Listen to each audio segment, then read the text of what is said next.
So in today's video we are gonna see, what if Deku became Superman and fell for Batgirl?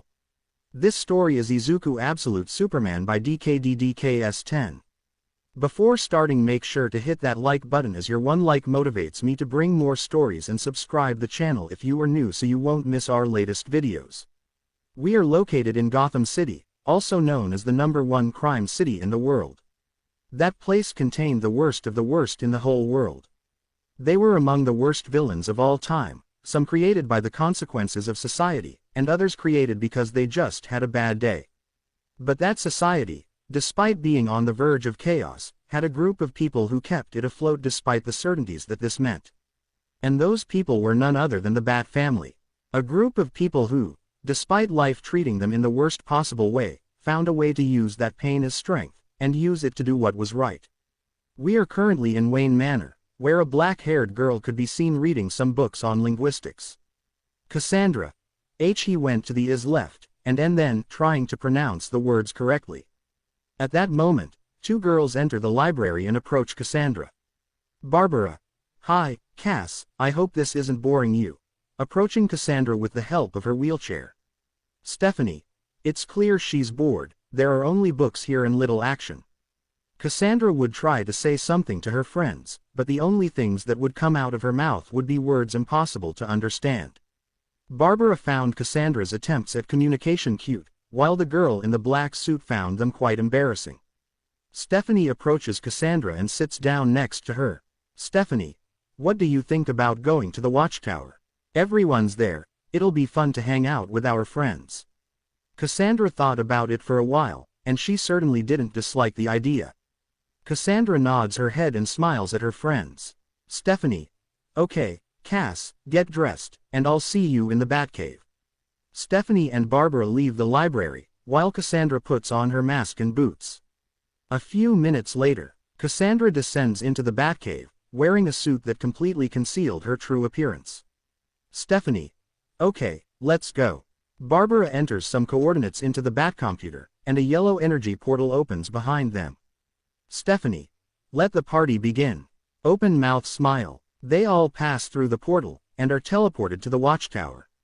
Looking closely, Cassandra would see some familiar faces in the place. Dick and Tim approach the girls, and Barbara approaches Dick. Barbara. Is there anything interesting on today? Dick. No, actually, it's quite calm today, there's no alert or anything like that. Stephanie. First time this year that everything is as quiet as. At that moment, Stephanie noticed that Cassandra was somewhat distracted. Dick notices it too, and smiles. Dick. Someone seems to be more sociable than usual. What were they doing at the mansion? Barbara. Well, Cass was trying to learn to read, and incidentally, to learn to speak. Dick is surprised to hear what Barbara said. Dick. Really? Quite incredulous. Stephanie. Yes, friend, your little sister already wants to learn to socialize with others, so you better support her, or Dad will punish you. Dick. What are you talking about? Of course I'm going to help Cass become more sociable. Stephanie. Yes, of course. At that moment, the holographic displays on the Watchtower change from blue to red, and satellite images of Japan are shown. Tara approaches the holographic screens and presses a button on them. Everyone approaches Tara and observes the holographic screens. Harper. What the hell is going on now? I thought today was our day off. Tara. It seems that crime doesn't know what a day off is.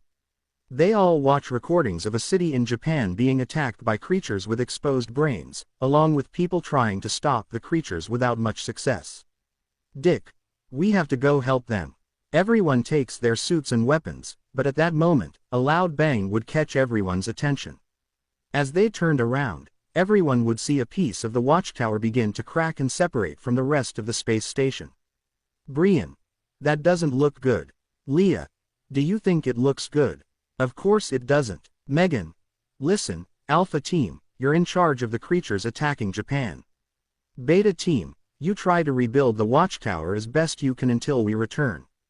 Is that clear? Everyone agreed, and they divided into two teams. Alpha Team goes through the boom tube, and they are sent straight to Japan. Rocket. Okay, you heard Megan, get into pairs and try to isolate the area that's losing oxygen. The rest of you, try to find tools in the hangar to contain the damage to the structure. Everyone nods, and they pair up. Cassandra holds the handles of Barbara's wheelchair and helps her move around the watchtower. Barbara. That's very kind of you, Cass. I see those etiquette books I gave you are really working their magic. Cassandra looks away, and simply remembers what she actually does with the books on manners that Barbara gave her. Cassandra's memory. End of Cassandra's memory. Both arrive at the area that was destroyed, and would be speechless upon seeing the state in which that area of the watchtower was found. Barbara. This looks serious. We need to be careful. Who knows what could have caused this? At that moment, they both hear a noise behind them, and both would become alert in case of an attack.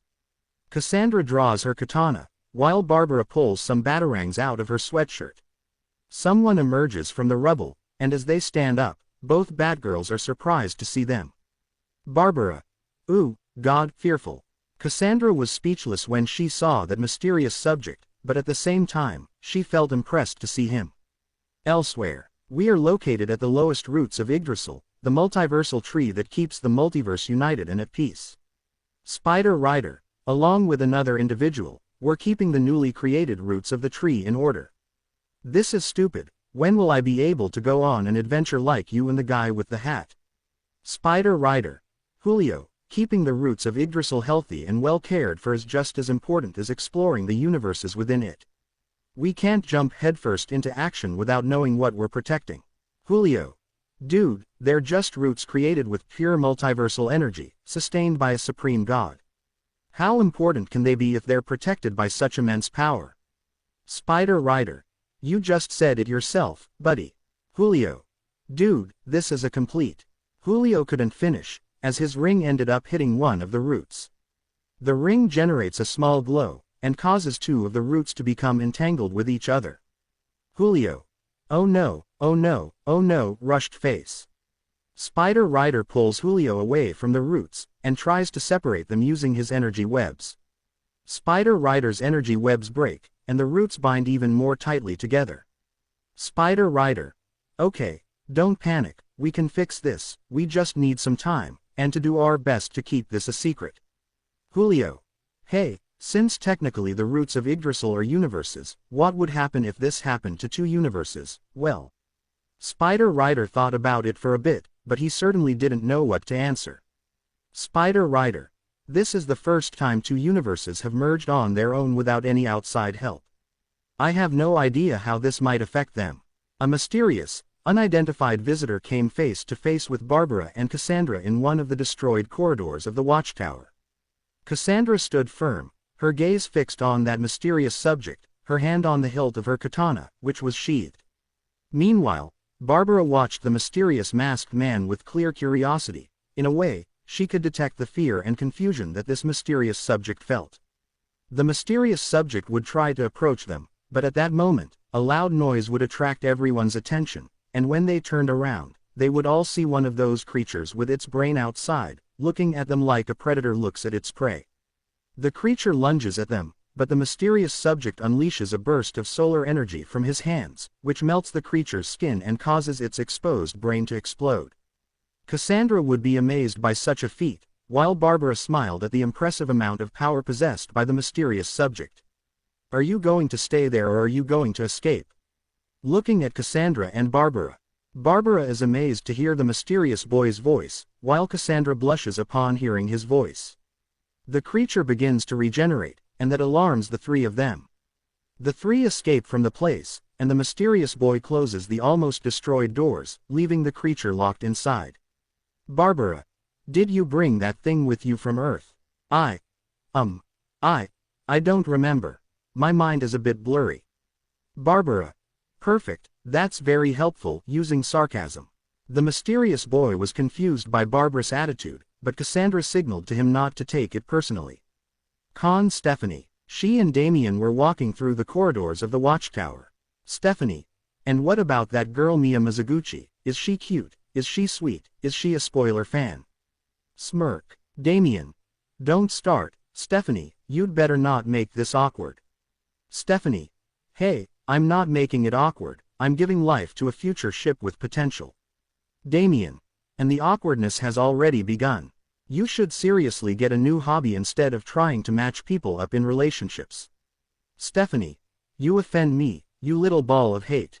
Besides, just so you know, creating ships is what gives my life meaning. Damien. That explains a lot of things. Unamused. Stephanie. If you want to insult me, then say it to my face, you heartless little killer. Damien. Well, if you say so, you're a purple stain that's only good for. Damien couldn't finish, because at that moment, the Batgirls and the mysterious masked man arrived at the scene, and closed the door they had entered through with the help of the security system. Stephanie. Wow, girls, what's up, and who's your new super friend? He looks really cool in that suit. Soy. The masked man couldn't finish, as the door was destroyed, and the creature lunged at Barbara, causing the redhead to fall out of her wheelchair. Upon seeing this, Cassandra becomes enraged like never before and attacks the creature with considerable anger. Cassandra draws her katana and begins to attack the creature. The creature dodges Cassandra's slashing attacks, while its speed increases in a surprising way. The masked man helps Barbara sit in her wheelchair, while he watches in great amazement as Cassandra tries to cut the creature to pieces. The creature increases its speed on a large scale, but Cassandra was not far behind either. Cassandra begins to block every attack from the creature, while it moves at the speed of a sprinter.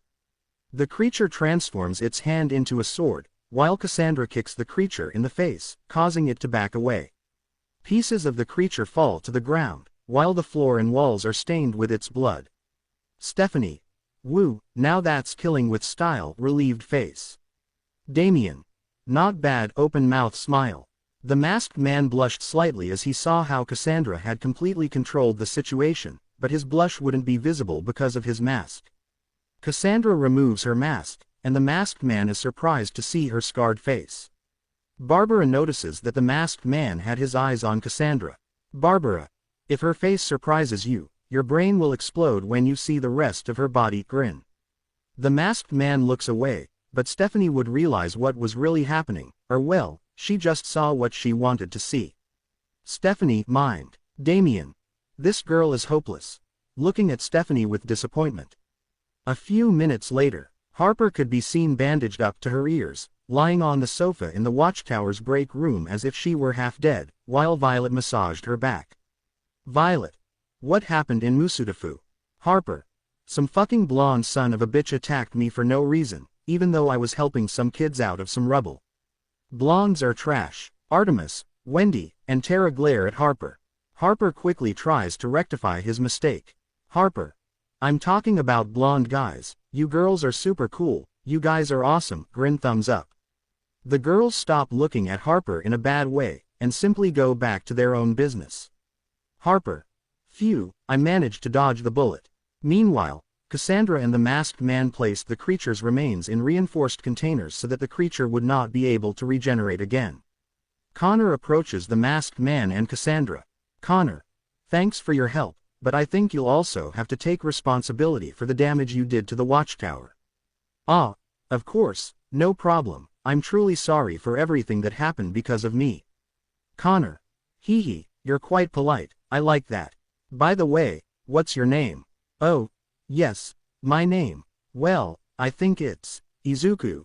Yes, that's my name, Izuku.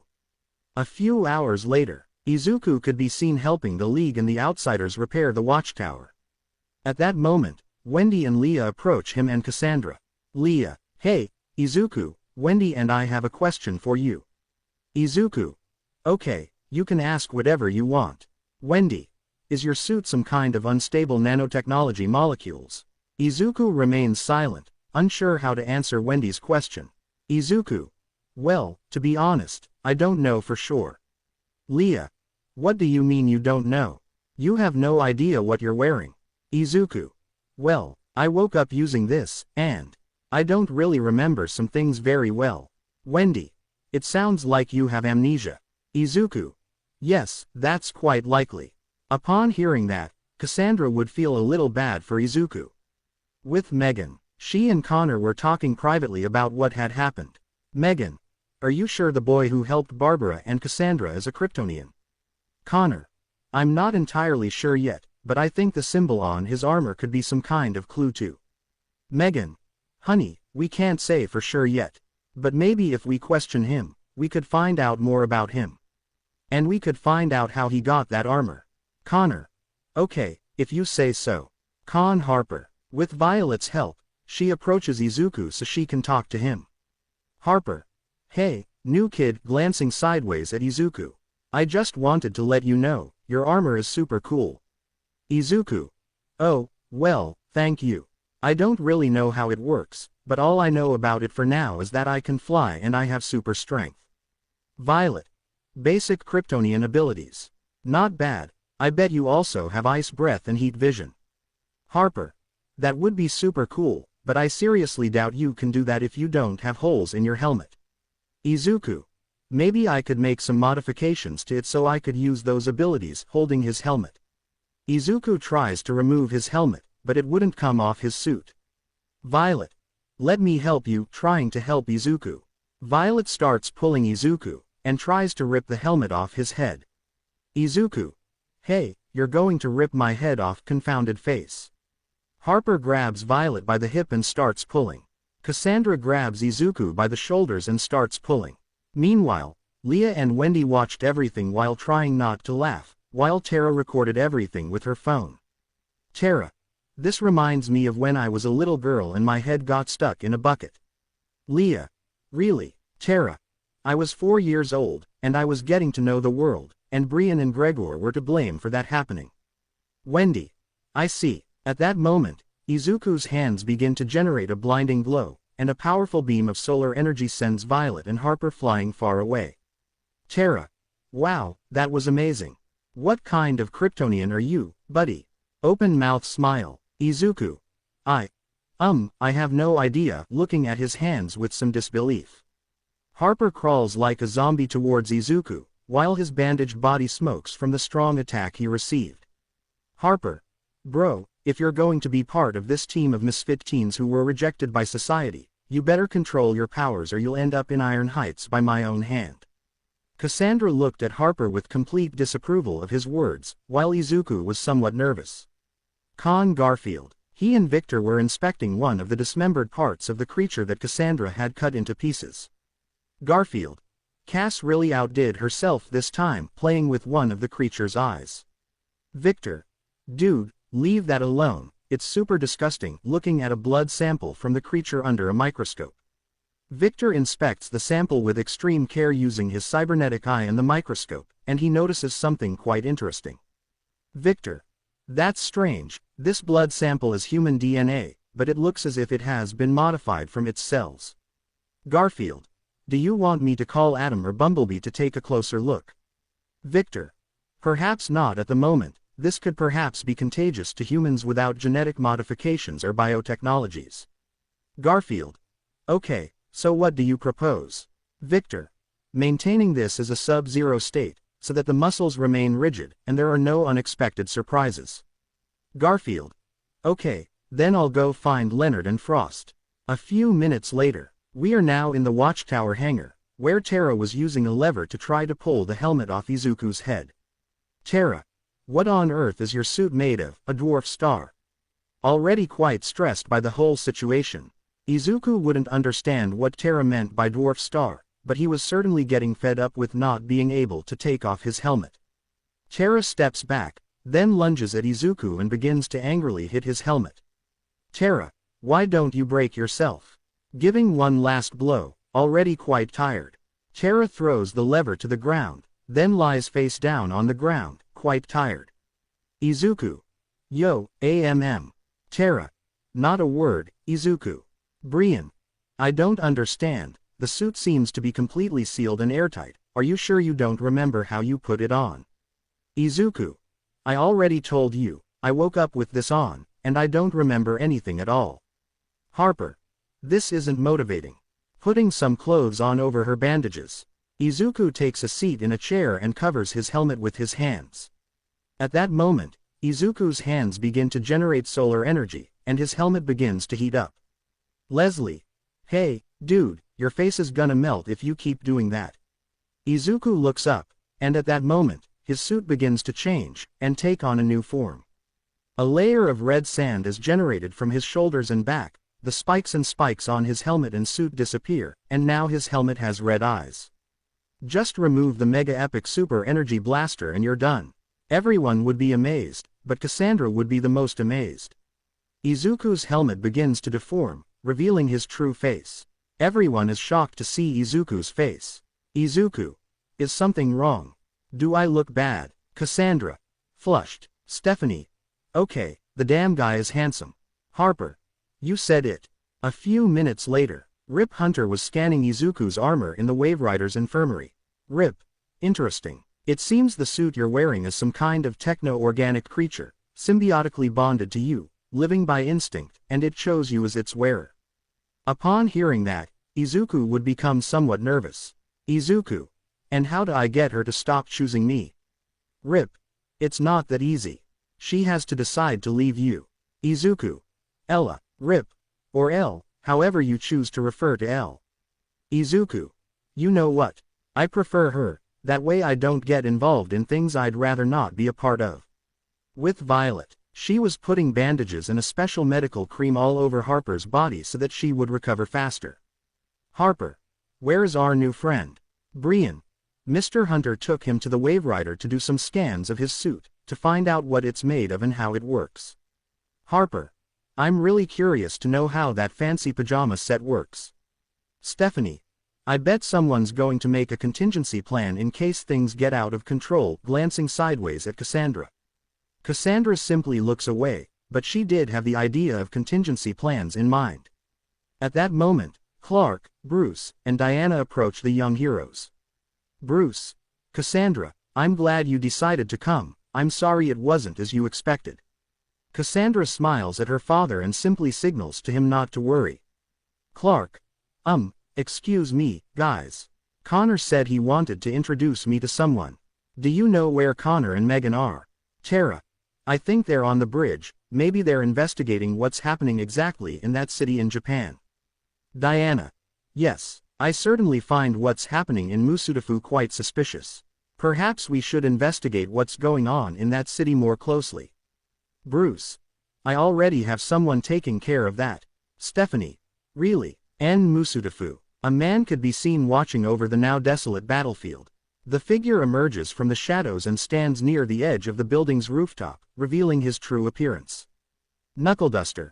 This gives me a bad feeling.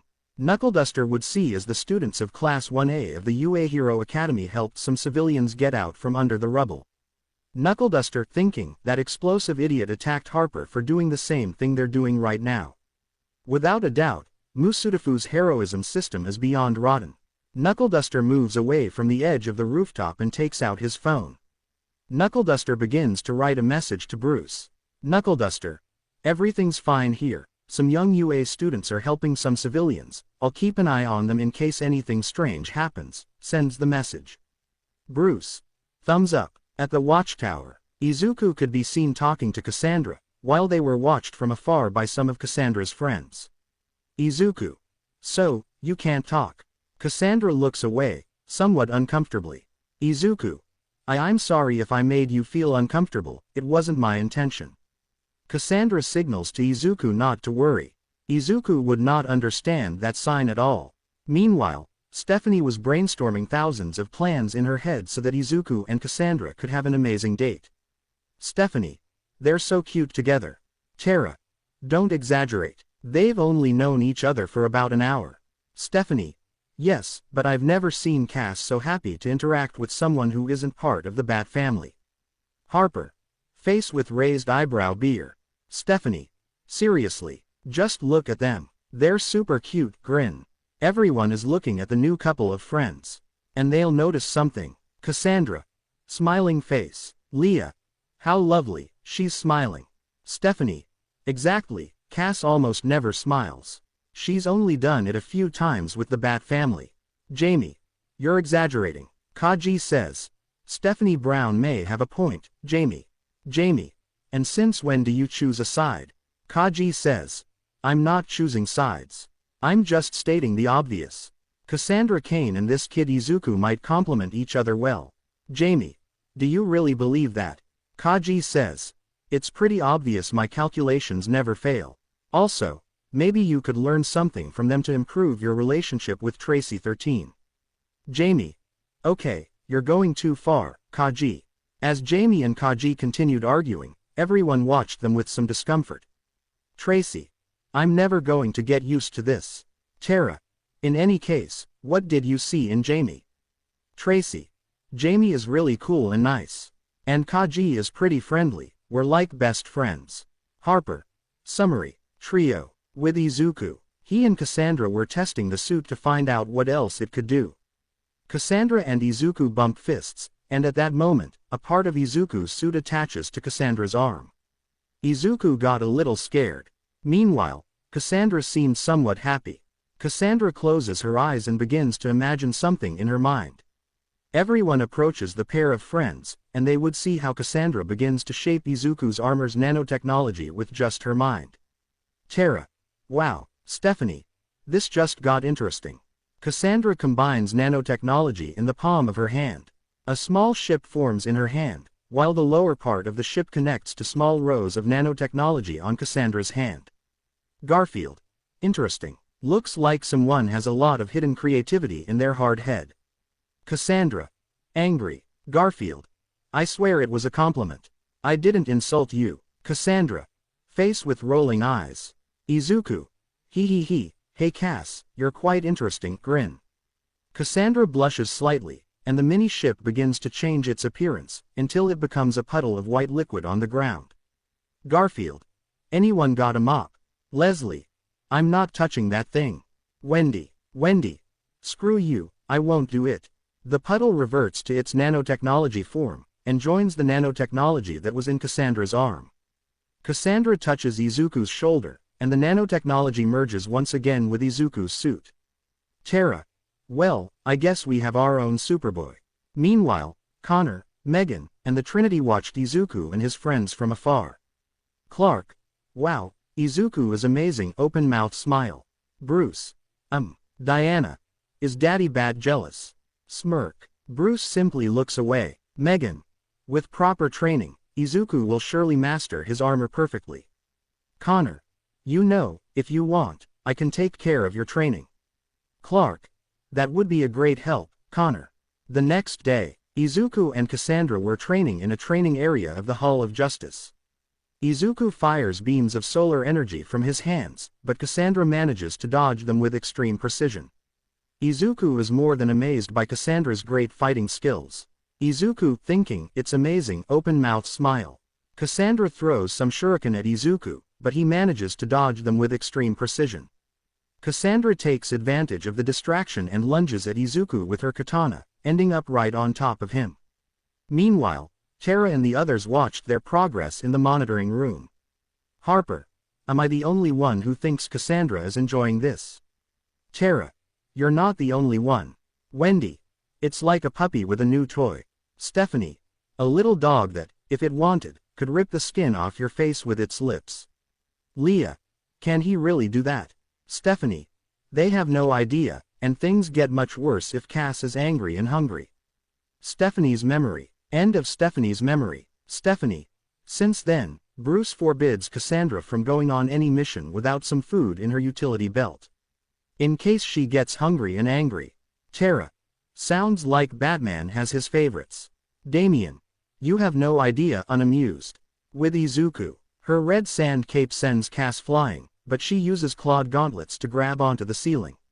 Izuku activates his helmet, and his vision changes to a reddish color, and he scans the entire place. Izuku uses his red sand cloak like a whip, and tries to knock Cassandra down. Cassandra dodges Izuku's attacks, while throwing batarangs at him. Izuku. Trying to distract me won't work twice, Cass. I've already learned how your attack and defense strategy works. Cassandra. Face with rolling eyes. Cassandra drops down, and dives towards Izuku. Izuku is surprised by what Cassandra did, but he can't react in time, as Cassandra delivers a powerful punch to his face, or more specifically, to his helmet. Izuku falls to the ground, and Cassandra is on top of him again. With the others. Tara. Well, now we know who likes being on top. Brian. Tara, surprised by his sister's comment. Tara. Hey, It's not my fault Cassandra can't control herself. Besides, she's always on top of Izuku. Stephanie. Okay, I think Terra is right, face with hand over mouth. Terra. I always have it, girl. With the Trinity. Bruce was trying to find any clues about Izuku's past. Meanwhile, Clark and Diana were talking a little ways away from Bruce so as not to disturb him. Clark. I wonder if Izuku's suit is what gives him Kryptonian abilities, although I would actually like it a little if he were a Kryptonian. It would be nice to have someone on the team from the same planet as me. Diana. Clark, it's not good to get your hopes up too much. Maybe Izuku, like Connor, is some kind of genetic experiment. Clark. Yes, maybe you're right. At that moment, Bruce stood up, and it was clear that he was quite frustrated. Clark. Are you all right, Bruce? Bruce. It's pretty clear that it isn't. Diana. I guess you didn't manage to find anything about Izuku. Bruce. There is no record of him whatsoever. I searched the global DNA database, and there is no record of him. Clark. Perhaps someone destroyed all existence about him. Bruce. It's a pretty strong possibility. A few minutes later, Bruce was talking to Rick Flag on the phone. Rick. Why are you interested in the Cadmus Project files? Bruce. It's part of the job, Colonel. But I assure you, this is for a good cause. Rick. You'd better be. Things haven't been great here since Waller was removed from her position. Bruce. You'd better save yourself the story and find what I need. A few minutes later, Rick. Hey, there's nothing suspicious about it. All the files on Project Cadmus are complete and nothing is missing. What you're looking for is probably in the old Project Cadmus facilities. Bruce. Maybe you're right. Rick. Although there's also a possibility that some of the former scientists responsible for creating the Genomorphs might be involved in whatever it is I'm investigating. Upon hearing that, Bruce certainly felt that Flag was right. With Izuku, he was now training with Connor, while Cassandra watched them sitting on the ground, with her katana by her side. Connor hits the ground, and Izuku is sent flying by the force of the shockwave. Izuku quickly stands up and launches bursts of solar energy from his hand. Connor uses his icy breath, and Izuku's solar energy is transformed into mist. Izuku activates his helmet, and activates it in infrared vision. The only person Izuku could see was Cassandra, while Connor remained hidden using his enhanced senses. The red eyes of Izuku's helmet begin to glow, and his eye beams shoot out towards where Connor was hiding. Connor manages to withstand Izuku's attack, but his black shirt with a red S would not have the same luck as him. Izuku covers his eyes with his hands, while trying to deactivate his powers. Izuku. Connor, I'm really sorry about that, while still keeping his eyes covered. Cassandra approaches Izuku, trying to help him as best she can. Connor. You don't need to apologize, after all we're training, but next time try not to damage my shirts. Izuku nods, as he removes his hands from his eyes. Izuku's eyes return to normal, and the first thing he sees is Cassandra smiling at him. Izuku blushes deeply, while trying to maintain his composure. On the other hand, Cassandra found Izuku's reaction endearing, and smiled happily at the green-haired boy. A few weeks later, Garfield was giving Izuku a tour of the Outsider's Tower. Izuku. This place is really big. Garfield. Yes, it's true the size is a bit exaggerated, but luckily, we all have too much stuff to fill the place. For example, Harper has a gun gallery. Izuku. That sounds cool. Garfield. Yes, except the League members forbade him from using them. And they told him they're only for last resort. Izuku. I see, I guess Harper didn't react very well. Garfield. He tried to hit Wonder Woman, and it didn't go so well for him, to say the least. Izuku. I see. With Cassandra, she and Stephanie were at the Gotham Clock Tower. Cassandra was reading some children's books to improve her reading skills and learn to speak as she went. And while Cassandra was doing her own thing, Stephanie was having a serious conversation with Barbara. Cassandra looks up for a moment, and only sees Barbara scolding Stephanie. Cassandra. Face exhaling. Barbara moves away from Stephanie and approaches Cassandra. Barbara. I see you've become a bit more active with your reading lately, Cass. Is there a particular reason for that? Cassandra looks away slightly, but Barbara would notice that Cassandra had a slight blush on her cheeks. Barbara smiles at Cassandra with a knowing smile, and that would make Cassandra even more nervous. Cassandra saws her book and covers her head with the hood of her suit. Barbara stroked Cassandra's head, while a motherly smile was on her face. Stephanie approaches Cassandra and places her arm around her friend's neck. Stephanie. Come on, Cass. Tell Babs the truth. Cassandra resigns herself, and begins to draw on some sheets of paper.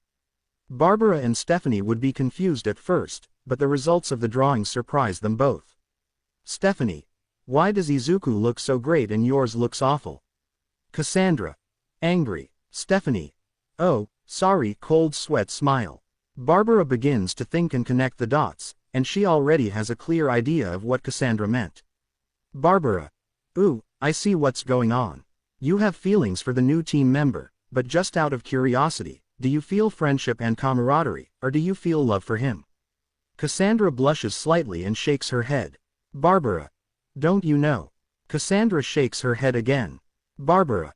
I see. Well, love is a feeling that lives in everyone. Sometimes it can be something wonderful and magnificent, but other times it can become obsession and madness. Stephanie. The most common example, Harley Quinn. Cassandra looked Stephanie in the eye with a look that said, do you think I'm like Harley Quinn? Stephanie. Deadpan face. Stephanie. Well, getting back to the important stuff, probably because you haven't been friends for very long, your mind is probably starting to work differently around Izuku. You've been around other men before, but after being saved by Izuku, you've probably started to see him in a new light. Stephanie. Wow, you really know a lot about love, Babs. Barbara. You could say I'm an expert on the subject. Relieved face. Stephanie. And if you're such an expert, do you teach classes about love? Barbara. Face with raised eyebrow. Stephanie. I've had a really bad run with men lately. Barbara. You don't say. Does Tim have something to do with it? Stephanie. It's all related. With Izuku. He was now in his room in the Outsider's Tower. Izuku would see his hands, which were covered by his armor from the palms down, leaving only his fingers exposed. Izuku tries to concentrate, but all he manages to do is coat his hands with solar energy. Izuku. Okay, maybe I need professional help with this. A few minutes later, Izuku and Megan were in the tower's infirmary. Megan. Are you still sure you want to do this? Izuku. My suit is supposed to be alive, or something like that. So yeah, I'm pretty sure about this. Megan. Okay, if you're sure. Megan activates her powers, and her eyes turn a bright green. Izuku's suit is enveloped in green energy, and Izuku begins to feel his suit start to burn. Megan delves into the mind of the techno-organic being, and would see quite a few things that were not entirely clear. I would see images of other places, images of machines, and of a different world. Megan would be perplexed, and she would be very confused. Megan. I have no idea what this means. Deactivating her powers. The glow on Izuku's suit turns off. Izuku would see Megan, and he would see that the Martian was very confused. Megan. I can only see images of a society similar to Krypton's, but at the same time very different. It's clear that your suit comes from that place, but I have no idea what that place is. Izuku lowers his head, somewhat disappointed. Megan approaches him and sits down next to him. Izuku. I thought it would be a good idea. Megan. And it was. We know where it came from. Now we just need to find out what that place is. And don't worry, I promise we'll help you. Izuku smiles at Megan, and hugs her. Megan hugs Izuku, and smiles happily for the green-haired boy. With Cassandra. Stephanie. Okay, let's see how well you and Izuku complement each other to see what you'd be like as a couple. Looking at Cassandra. Barbara was drinking some tea, while Cassandra sat next to her on the floor. Stephanie. They're both attractive, there's no denying that. Cassandra nods her head. Stephanie. They're both good at fighting, that much was clear. Barbara. That's true, they're both very good at fighting. Stephanie. And above all, they are both kind-hearted, always looking to help others without expecting anything in return, and passionate about doing good.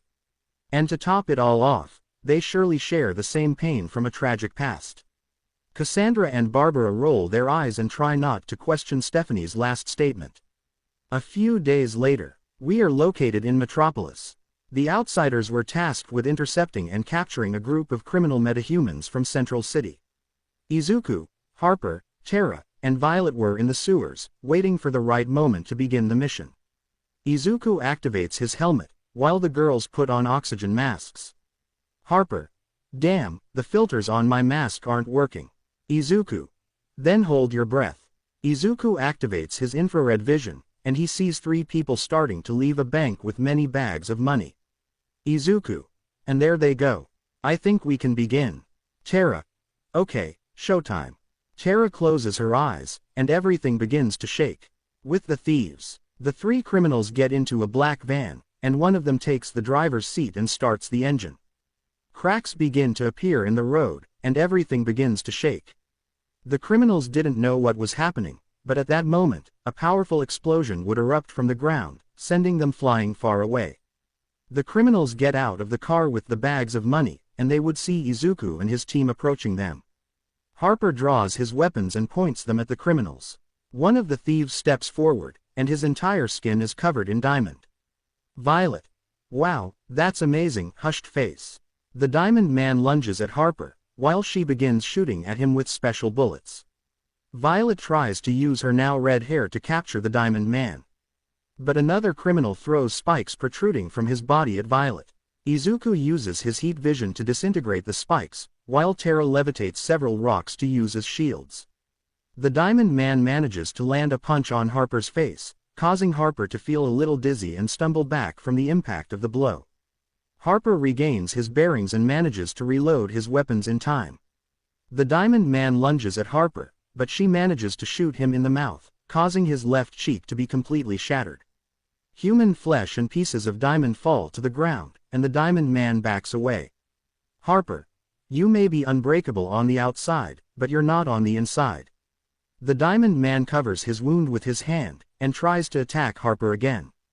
Harper manages to dodge several of the Diamond Man's attacks, then stabs one of his eyes with one of the knives he carried in his bulletproof vest.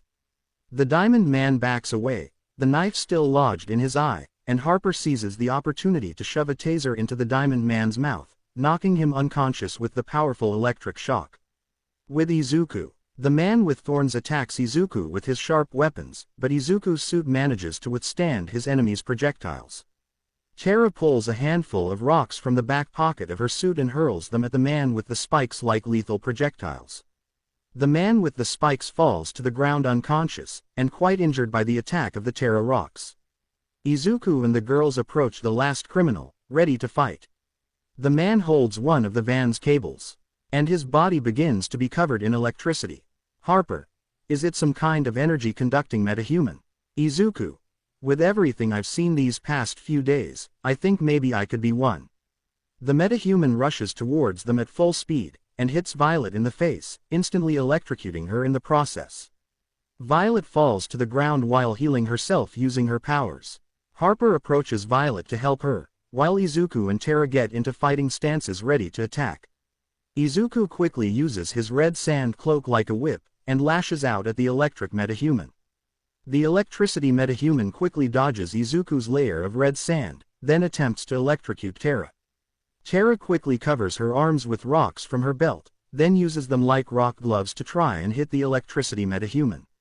The metahuman dodges all the blows, but Terra anticipates the electric metahuman's final move and manages to land a powerful punch to his face, stunning him. The electric metahuman backs away, trying to keep his eyes on Terra and fire a beam at her. The metahuman fires his attack, but Izuku intervenes and absorbs all the electrical energy with his suit. Sun. Outfit overloaded to 100% with a female voice. Izuku. Can you talk? Incredulous and surprised. Sol. That's right, and by the way, I don't like it when you speak badly of me, and when you confuse my gender. Izuku. Hey, we'll talk about this later, first we need to take down this pirate imitation of Mr. Jefferson. Sol. Haha, good thinking, Izuku open-mouth smile. Izuku. You literally sound like a fused version of Harper and Stephanie. Izuku fires his eye beams, while the electric metahuman fires a powerful energy beam from his hands. Both attacks collided with each other, while the girls watched in amazement at the great power they both possessed. Izuku's hands ignite with solar energy, and he quickly fires it at his enemy. Izuku's attacks hit the electric metahuman directly, and he falls to the ground quite tired. Harper and Violet approach Izuku and Terra. Harper. Bro, that was awesome. Izuku. I think I know how to do this superhero thing now. Violet activates her red aura, and captures criminal metahumans in her force fields. Violet. Should we call the police or Argus? Harper. I don't know, babe. Bruce. He was in the Batcave, waiting for Cassandra for their daily training. At that moment, Barbara comes down in the elevator and approaches Bruce. Bruce. Where is Cassandra? She's taking quite a while. Barbara. She's on her own personal mission. Barbara smiled at Bruce, while the Gotham vigilante looked somewhat confused. With Cassandra, she was in her room, looking for a somewhat normal outfit so she wouldn't look like the same weird girl with learning and communication problems, who could kill anyone in 1,000 different ways. At that moment, two people enter his room without permission. Mia. Hi, Cass. What are you doing? Cassandra looks away, slightly flushed and nervous. Mia is confused, and Damien simply doesn't care. Mia. Is it just me, or is he acting really weird? Damien. I don't notice it. Damien would see that on Cassandra's bed there was a notebook with words written in Stephanie's handwriting. Damien. Face with raised eyebrow. Damien takes the notebook and begins to read. After reading a short paragraph, he looks away at Cassandra. Damien. You've got to be kidding me. Cassandra. Face with cold sweat. Damien. If you want to go on a date, at least ask for help from someone who isn't a pervert and who didn't break up with that idiot Drake. Mia. Ouch, that hurt even me. Cassandra bites her lip and tries to think of something. Cassandra. But, Mia. Can you talk? This is the first time I've heard you speak. I have to record this fearful. Mia takes out her phone and opens the voice recorder app. Mia. Please tell me something, your voice is very pretty. Cassandra. Hello. Mia. How cute. Open mouth smile. Damien. Deadpan face. With Izuku, he was talking to Saul, in order to learn more about both of their pasts. Izuku. Are you like some kind of upgraded version of Kajida? Saul. I am not some kind of techno-organic creature created by the Reach. I am a techno-organic being with my own consciousness capable of thinking for myself and with the possibility of choosing my own host. Izuku. So you chose me and rebooted my brain or something? Saul. Actually, some of my thoughts were erased. But I do remember crashing to Earth, and being found by a group of people in strange outfits. One had some kind of device with speakers around his neck, another had bandages around his neck like a scarf, and another was dressed in a vulgar outfit and had the face of a pervert and a rapist. Izuku. That last one was quite specific. Saul. I have a photographic memory, Izuku. Izuku. Could you draw a self-portrait of what you look like? Left. Okay. Saul activates the suit's helmet, and begins to generate holographic red images with the help of the helmet's red lenses. Izuku. They do have a peculiar appearance. Saul. I'm surprised you think that after everything you've seen. Izuku. I guess you're right. At that moment, Izuku hears some noises outside his room. Izuku leaves his room and sees Brian and Terra fighting. Surprisingly, Terra is winning. Harper. Hit her with the chair. Throws a chair at Terra. Terra grabs the chair and hits Brian in the face with it. Izuku was beyond confused, but Violet approached him with Brian's phone in her hands. Izuku. I don't understand anything. Violet. Perhaps if you saw this everything would become clearer, handing Brian's phone to Izuku. Izuku takes Brian's phone, and is a little surprised to see the screenshot it had. Izuku. Isn't she, Mary, Harper? The crazy Mary Marvel, dude. The one who almost destroyed half of Philadelphia. Izuku. Okay, that doesn't sound quite right. Brian. What do you know? You don't have a girlfriend while Terra puts him in a wrestling hold. Hey, that hurts, Terra. That's the idea. You shouldn't be dating a power-hungry psychopath with anger management issues. Harper. Ha ha ha, it's obvious that Terra knows Mary very well. Brian's words hurt Izuku a little in terms of his feelings, but he tries to hide his pain. Violet notices that, and tries to help her friend. Violet places her hand on her friend's shoulder, but at that moment, everyone hears the noise of the elevator. Harper goes to see who it was, but when he sees the new visitor to the Outsiders Tower, he is quite surprised. Harper. Wow, open mouth smile. Izuku goes to see why Harper screamed, but when he sees what it was about, he is quite surprised. Standing in front of him and Harper was Cassandra, sporting a pretty amazing new outfit. Cassandra. Hello, Izuku trying to speak properly. Izuku was somewhat flushed, but at the same time, he felt his heart beating quite fast. Son. Your body temperature is rising at an alarmingly rapid rate, and your heart is pumping at an abnormal level, are you okay? Izuku. Turn off your sound system and don't talk, trying to stay calm. Saul. Wow, you're rude. Cassandra approaches Izuku, while she has a small blush on her cheeks. Cassandra. What do you think? Do I look fine? Trying to speak properly, Izuku didn't know what to say. He was completely astonished by Cassandra's outfit. Harper. Why are you carrying a mini Stephanie in your pants? Cassandra. Face with cold sweat. Izuku. I think this is the first time I've heard you speak. Harper. Yeah, you sound cool, although I think my bro likes listening to you talk more. Izuku and Cassandra blush deeply, and look away from each other. Harper. Oh my god, they're so cute. Why aren't they dating? Izuku. WH, what are you talking about, Harper? Very flushed. Cassandra. Confounded face. At that moment, Brian is sent flying straight towards them by a blow from Terra. Brian bumps into Izuku, causing the green-haired boy to trip and fall on top of Cassandra. Cassandra and Izuku fall to the ground, and almost end up kissing. Izuku. I'm sorry, Cass. Cassandra. No, there is a problem, red with embarrassment and for something else. Harper. Open mouth smile selfie. A few hours later, Izuku and Cassandra were on a balcony in the Outsiders Tower. Both of them had clear and noticeable nervous expressions. Meanwhile, their friends watched them both from afar, hidden behind a wall. Violet. Are we doing something wrong? Harper. Not at all. Terra. I don't know about you, but I feel like a pervert. Stephanie. You'll get used to it appearing out of nowhere. Harper. Where the hell did she come from? Startled by Stephanie's sudden appearance. Stephanie. The mini-me Cass carries in her pants has a built-in tracker. It was Bruce's idea in case Cass was kidnapped. Harper. What a great idea, and terrifying at the same time. Back with Izuku and Cass. They both continued talking, or rather, trying to have a conversation, which was a little difficult for Cass to keep up with and pronounce the words properly. Izuku. Your determination is impressive and passionate. With a smile. Cassandra blushes slightly, but tries to maintain her composure. Cass. Did you manage to discover anything about your past? Trying to speak properly. Izuku. Not at the moment, but my suit managed to create images of possible culprits for what happened to me.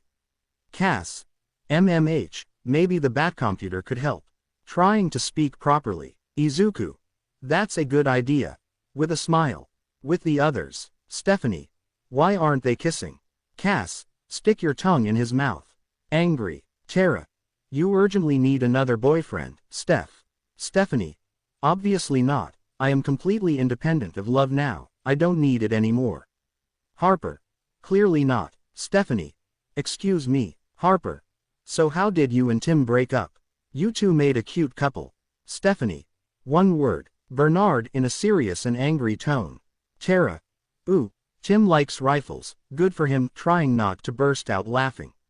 Stephanie glares at Terra and electrocutes her in the head with Harper's taser.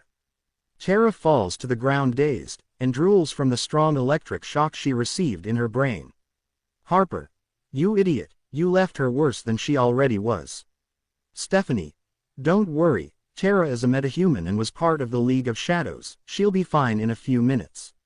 A few minutes later, the six of them were in the Batcave, and Terra was almost fine, only her depth perception was somewhat altered. Terra. I swear if I hid myself on a stalactite again, I'm going to bury you all alive underground. Violet. Don't worry, Terra, I promise you'll be better in a few minutes. Terra simply takes a seat in a chair, and just as a precaution, puts on a seatbelt. Terra. This is the third worst day of my life, very annoyed. Cassandra approaches the Batcomputer. Cass. Izuku, could you? Izuku. Sure. So, do your thing. Son. Copied. Saul activates the armor's mask, and it creates the images of the mysterious people. Harper fixes his gaze on the image of Midnight. Harper. Her outfit looks strange. I even feel embarrassed for her looking at Midnight. Terra. Why don't you just stop watching her? Harper. That's what I'm trying to do, but my eyes aren't cooperating. Looking intently at Midnight. Stephanie. And then they say I'm the pervert. Terra. You still are. Cassandra enters the images into the global database, and it begins searching for the location of those people. Batty computer. Subjects not found in the database. Location not found. Cass. That's strange. Izuku. Hey, you managed to pronounce it right this time. Cass. Smile. Stephanie steps forward. Stephanie. Well, there must be a mistake. You don't usually dodge the Batcomputer like that. Violet. So what do we do? Stephanie.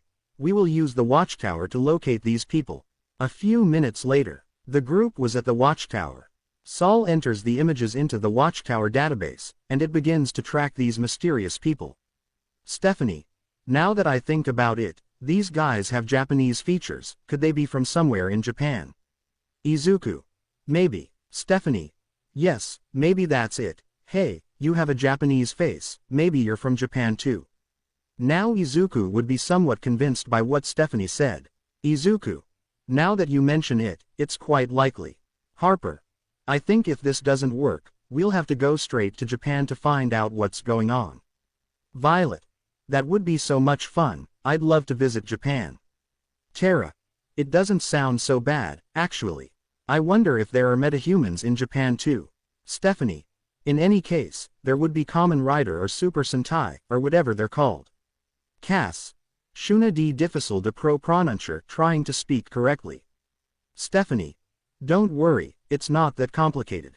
At that moment, the watchtower's composure begins to fail, and its holographic monitors change to a deep red. Harper. But what the hell is going on? Violet. I don't know. The watchtower monitors now display what appears to be a map. Stephanie. Well, this is something, I guess. Izuku. Saul, make a 3D replica of this map, and then save it in your database. Son. Understood. Saul obeys Izuku, and creates a copy of the map in a 3D model and stores it in her database. Stephanie. Okay, now we just need to know the geographical location of that place, and use a bioship or a boon tube to get there. Harper approaches the control panel and tries to locate a boon tube there. Harper. There are no boon tubes in that area, and the nearest one is too far away. I think our best option is to use the bioship or the baby. Izuku. Baby. Terra. It's like the breeding of a bioship, since being a techno-organic being, the bioship is capable of having offspring. Saul. If you're interested, I can download information about the bioship species into my database. Izuku. It's better to do it later, when we're out of this huge mess. Saul. Whatever you want, but the truth is I am interested in learning about the Martian species and their culture and creatures. Violet. I agree with Saul, I also want to learn about Miss Megan's species. Saul. Can you hear me? Izuku. This day is getting weirder and weirder. Elsewhere. We are in Japan, more specifically, in a city known as Musudafu. The same city where Dick and his team went to help stop those creatures with their brains on the outside. It was night, and people were fleeing in terror from an unknown danger. A special forces team arrives at the scene, and they see something that confuses them quite a bit. In front of them stood a person who looked like a knight in black armor with red and gold features. That knight wielded a sword and shield. But the most peculiar thing of all was that his heart was exposed, and chains blocked access to it. The knight unleashes a powerful slash from his sword, instantly killing the officers and soldiers. At that moment, a group of people arrive at the scene and try to stop the gentleman. The knight creates a gigantic force field with his shield, preventing the subjects from approaching him. The knight plunges his sword into the ground, creating a gigantic crack in the ground. The knight jumps into the crack in the ground, and it instantly closes and disappears. The force field disappears, and everyone in the place is confused and perplexed by what happened. The next day, we find ourselves at the Javelin, where the outsiders were piloting the Justice League's ship to go straight to Musudafu. Brian. And what exactly is the plan when we get to that city? Terra. We have to find these 3 targets showing holographic images of the sun on the Javelin's screens. Garfield. We need to keep a low profile when we arrive, we'll have to wear our civilian clothes. Violet. This will be so much fun, it will be like we are spices on a secret mission. Harper. That's basically what we are right now. Izuku. The monitors say we'll be descending in 8 minutes. Garfield. Alright team, time to change. Everyone goes into some changing rooms, but Wendy ends up going into the one that was already occupied by Leah. Leah. Hey, can't you see it's busy? Wendy. Just ignore me. Putting on her signature hat. A few minutes later, the Javelin lands outside Musudafu on a mountaintop in a forest. Everyone exits the ship, and Cassandra couldn't help but keep her eyes on Izuku's outfit. Harper. Bro, that looks good on you. Stephanie. Is Saul under those clothes? Izuku. Actually, Saul is the clothing. I don't know exactly how my suit works yet, but I was able to make its nanotechnology adapt to a layer of moldable fabric. Victor. Impressive, Saul. That robot boy really knows about genius. Garfield. Okay, team, the praise can wait, first we need to find those people. A few minutes later, the outsiders were walking through the streets of Musudafu, and they were certainly somewhat incredulous about its population. There were people with a somewhat peculiar and unusual appearance. Leah. I've never seen so many metahumans in one place in my entire life. Terra. Hey, I'm not really sure if all of them are metahumans. Brian. Yes, to be honest, I feel like a freak here. Izuku. Maybe you feel that way. For some reason, these streets seem familiar. Stephanie. Okay, that's already a solid clue about your past. Izuku. You think so? Stephanie. Obviously. Cassandra looks at an advertising billboard and is surprised by what she sees. Cassandra takes Izuku's shoulder and pulls him towards her. Izuku. Cass, what's wrong? Cassandra points towards the billboard, and Izuku is surprised to see it. Everyone turns their gaze towards the billboard, and they are also surprised. Izuku. That's me, Bart. You don't look so great there. Eduardo. Yes, to be honest, you look quite strange in that picture. Stephanie. Ha ha ha ha, you really are clear proof of the before and after. Cassandra would look at Stephanie with an angry face. At that moment, Harper notices a familiar face among those in that advertisement. Harper. That's the blonde guy with red eyes who almost killed me last time. Quite annoyed. Garfield. Okay, I think I have an idea of where we should go right now. Wendy. As long as it's not a school, it's fine. A few minutes later, Wendy. Garfield, you son of a. Leah covers her mouth so she can't keep talking. Brian. Comparing this to the Youth Center for Metahumans, it seems much less strange to me now. Garfield. Enough talk. Let's go in. Everyone enters the UA facilities, but Izuku would feel a strange sensation of having already been in that place. Izuku puts on his hood and tries to go unnoticed. Seeing this, Cassandra couldn't help but feel bad for him, and decided to take his hand. Izuku is surprised by Cassandra's action, but decides not to say anything, and simply decides to let everything take its course. At that moment, the outsiders end up running into Class 1A. Upon seeing Bakugo, Harper couldn't help but become incredibly enraged and lunge at the gunpowder brain. Harper knocks Bakugo down and begins to choke him. Harper. You're a piece of shit. You're a son of a bitch. Choking Bakugo. Bakugo tries to use his explosions, but he begins to suffer from a lack of oxygen. Class 1A and the outsiders separate them, and Bakugo begins to catch his breath. Momo. Who are you? Garfield. I'm sorry about that. I'm Beast Boy, the leader of the outsiders. Iida. You are too young to be heroes, you should be in a classroom learning how to be honorable heroes and act according to the law. The outsiders would be somewhat confused upon hearing that. Leslie.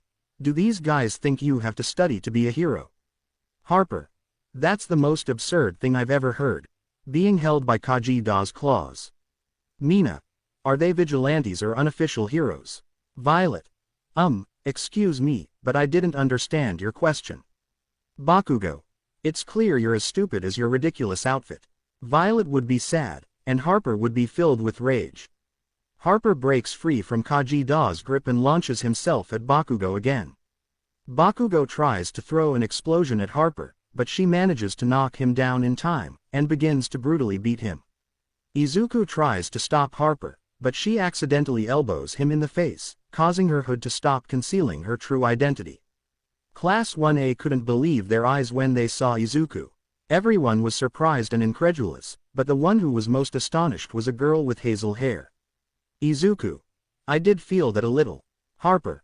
Sorry. Punching Bakugo in the face. Uraraka quickly approaches Izuku and hugs him very tightly. Uraraka. Deku. Hugging him with tears in her eyes. Izuku didn't understand what was happening at that moment. Izuku. Hi, I think patting Uraraka on the head. Kajida. Jamie, I'm detecting clear hostility in the surrounding area. We must leave now. Jamie. Are you sure? Kajida. Safety is irrelevant, we must leave. Now. Jamie whispers in Garfield's ear about what Kajida told him, and Garfield manages to understand. Garfield. Team, we're leaving. Brian and Tara restrain Harper to prevent her from continuing to punch Bakugo in the face. Bakugo quickly stands up, and spits out some blood and a tooth. Bakugo. Die. Launches a powerful explosion. The explosion nearly hit Harper and her friends, but Izuku quickly intervened. Uraraka. Deku. Bastante assistada. Cassandra tried to stop Izuku, but it was too late. Everyone thought Izuku had died, but when the smoke cleared, everyone was speechless. The students in Class 1A were speechless at what had just happened. Harper. They're so dead, idiots, with a smile on his face. At that moment, the UA professors arrive at the scene. Everyone who saw Izuku would be speechless. All Might. Young Midoriya. Still in shock, Izuku turns around and looks at All Might with his eyes generating contained red energy. Izuku. Who are you? Saul. For some reason, these people seem strangely familiar to me. Aizawa would be the first to act, and would try to capture the outsiders with his bandages. In a swift movement, Brian grabs Aizawa's bandages and incinerates them with his powers. Aizawa quickly removes his bandages before the fire reaches his neck. The students and teachers were on guard, while the outsiders thought of a way to escape without causing much damage. Tara. I guess we still have a lot to learn about keeping a low profile. Garfield. I suppose so. In Metropolis, Clark could be seen talking on the phone with his childhood friend Lana Lang. Lana. Lois told me that a new Superboy appeared. Clark. Well, we don't have anything confirmed yet, but we believe that his suit is what gives him his powers. Lana. Is there a chance he could become a cyborg Superman? Clark. Lana, don't start. Lana. Ha ha ha ha, relax, I'm just kidding. You know, I could make some modifications to this Izuku guy's outfit. Clark. I'm not really sure. Besides, Rip said there's a good chance Izuku's suit is still alive.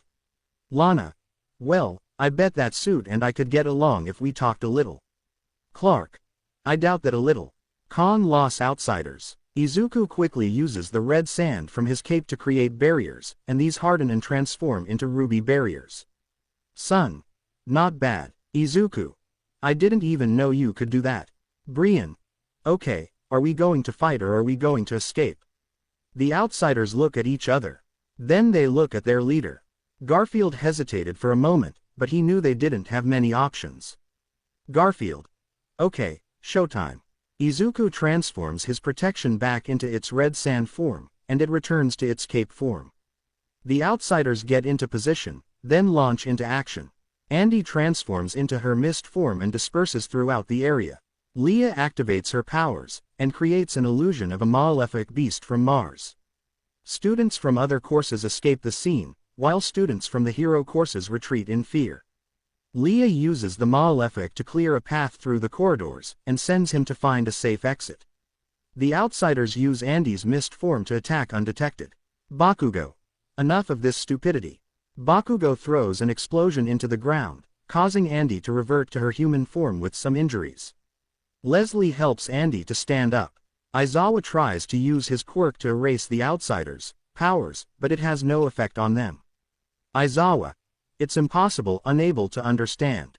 Cassandra pulls some batarangs from her belt and tries to attack the students and teachers. Midnight tears open his suit, and releases his pheromones. Midnight thought his power would render the outsiders unconscious, but surprisingly, it didn't affect them either. Tim. Why don't their powers affect us? Stephanie. One problem at a time, Tim. All Might transforms into his muscular form and tries to punch the outsiders. Izuku stops his fist with one hand. Everyone who saw that couldn't believe it. A first-year student had stopped the fist of the former #1 hero. Izuku punches All Might in the face, sending him flying away from his friends. All Might goes through several walls, eventually bursting through a window and shooting out towards a UA training field. Izuku looked at his fist, and saw that it was smoking. Izuku. Saul, could it be that you? Saul. No, friend, that wasn't me. Violet. Wow, with a sparkle in her eyes. At that moment, Leah manages to find a safe way out thanks to the malefic she created with her mind. Leah. Let's get out of here. The outsiders escape with Leah as their guide. The teachers and students try to capture them, but the outsiders won't be defeated so easily. Brian throws a blast of lava to the ground, and Terra uses it to create a rock wall that blocks the students' path. Terra. We already won. Tokiyami uses Dark Shadow to knock down Terra's rock wall. Brian. Devils. Terra. We have to go, we have to go, we have to go. Starts running. Everyone arrives at the UA exit and Bart starts accelerating to get to the javelin first and activate it. Harper draws his weapons and begins shooting at the students and teachers. Garfield. Harper, Para. Harper. Relax, they're not bullets, they're tranquilizers. Some of the students and teachers fall to the ground unconscious. At that moment, All Might falls from the sky, creating a shockwave that sends the outsiders flying. Some end up somewhat dazed by the strong impact, while others barely manage to get up. Izuku helps Cassandra to her feet, and they both get into fighting stances.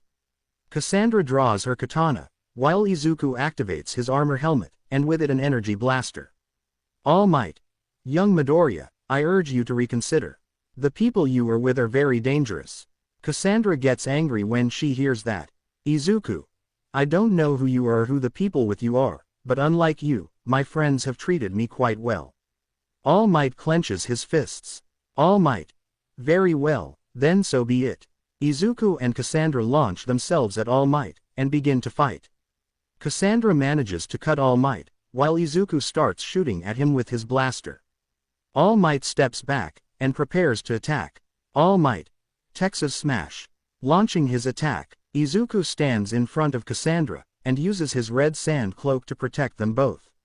Izuku quickly uses his heat vision against All Might, sending him crashing into the academy. At that moment, Bart arrives at the scene piloting the javelin, and all the outsiders climb onto it to escape. They all board the javelin, and escape from Musudafu. Izuku and Cassandra take a seat, quite tired from their fight. Terra. I don't know about you guys, but I think when the team and the lead find out what we did, they'll ban us from the watchtower. Brian. You said it, sister. A few hours later, we find ourselves in the Bat Cave, where Barbara was trying to track Lady Shiva. At that moment, the elevator doors opened, and Dick stepped out. Dick. It's almost dawn. Don't you want to rest for a while? Barbara. This is important, Dick. With the information Tenji, Bronze Tiger, and some of the former League of Assassins members provided, I'll soon be able to pinpoint Lady Shiva's next stop.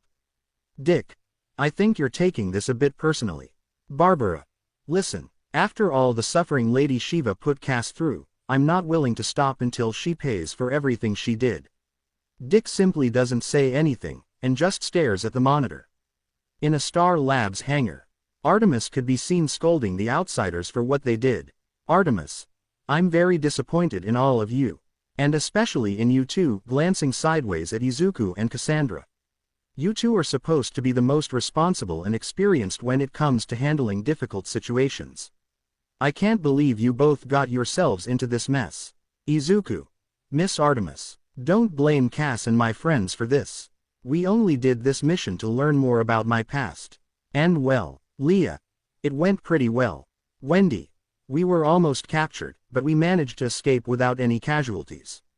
Artemis looks at them all with disapproval, while the others just look at the outsiders with some intrigue. Megan. Well, I guess that since they managed to find out some things about Izuku's past, it makes up for the fact that they carried out an unauthorized mission. Tara.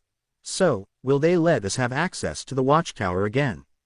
Thinking she had been wrong about what she said earlier. Zatanna. That's still under discussion.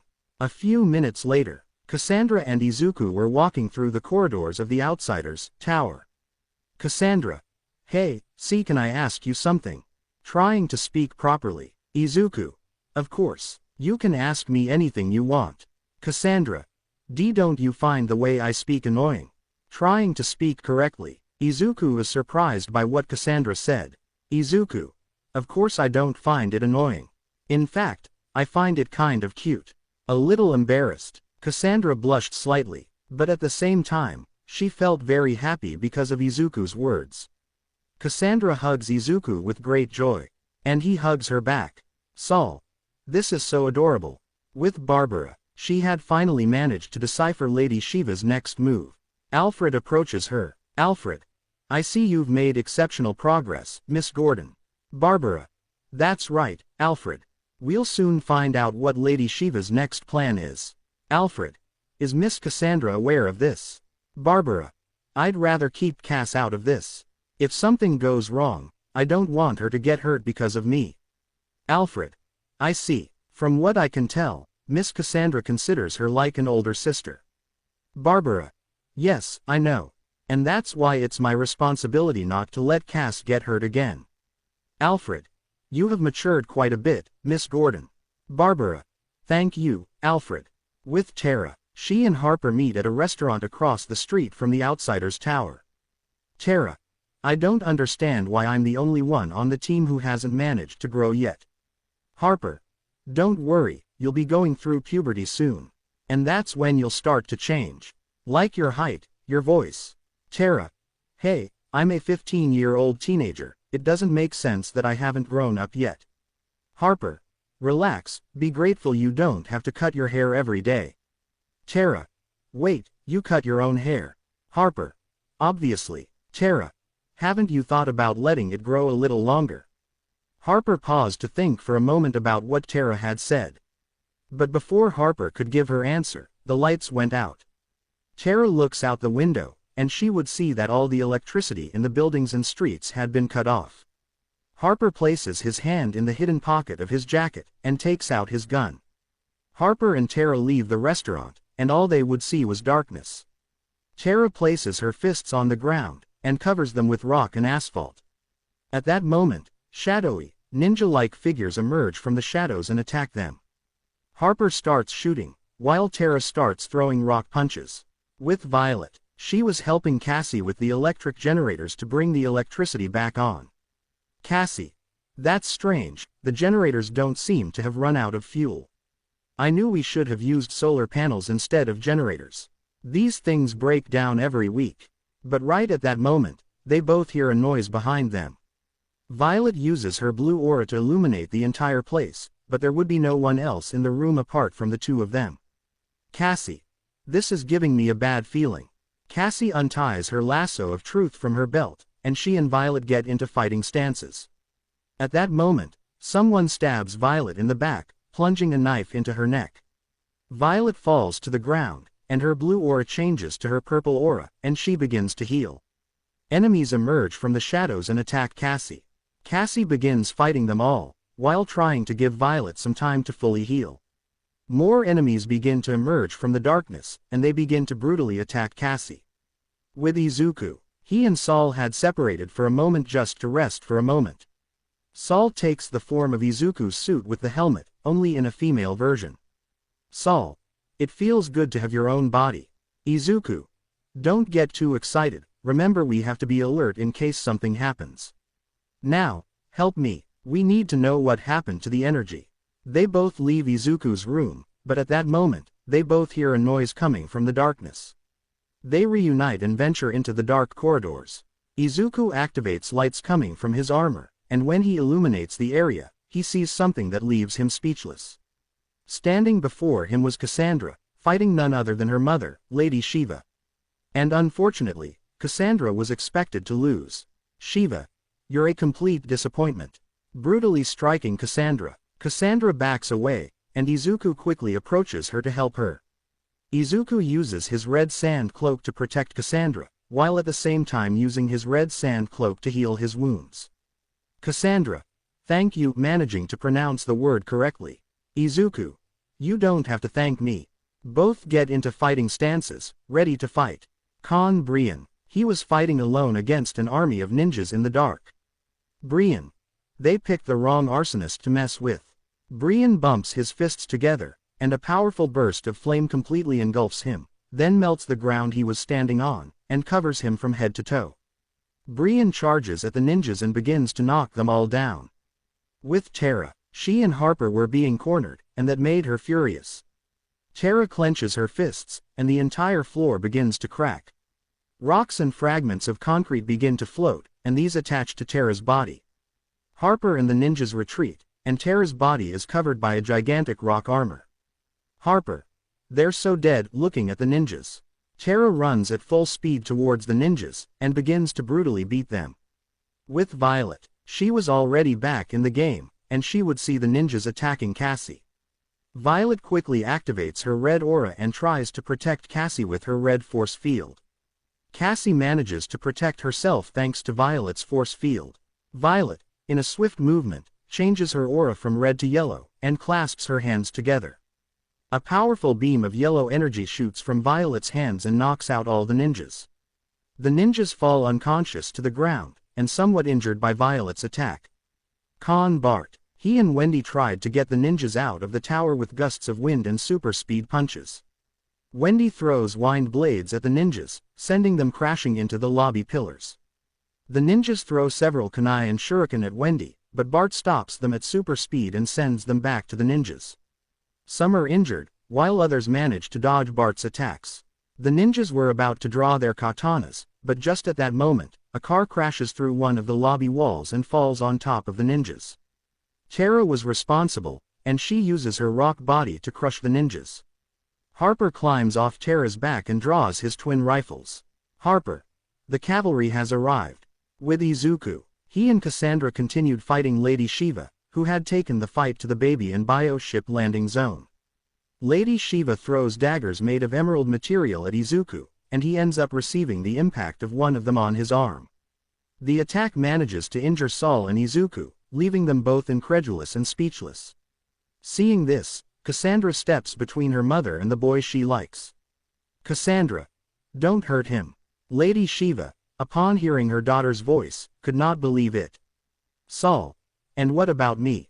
Lady Shiva tries to stab Cassandra in the throat, but Izuku quickly punches Lady Shiva in the face. Izuku covers his wound with the red sand from his cloak, while feeling a sharp pain in his wound. Lady Shiva quickly gets back on her feet and readjusts her nose. Shiva, well, at least you got yourself a halfway decent suitor. Izuku blushes a little, but tries to maintain his composure to continue fighting. Brian, he had burned down an entire floor and the ninjas who were in it. The rest of the outsiders arrive at the apartment where Brian was, and are speechless at the sight of all the dead and incinerated bodies of the ninjas. Garfield, this is going to give us a bad public image. Harper, forget about that, we have to keep climbing. Everyone agreed with Harper, and they tried to get to the elevator. With Izuku, Lady Shiva draws a weapon with a green glow inside, and shoots Cassandra with it.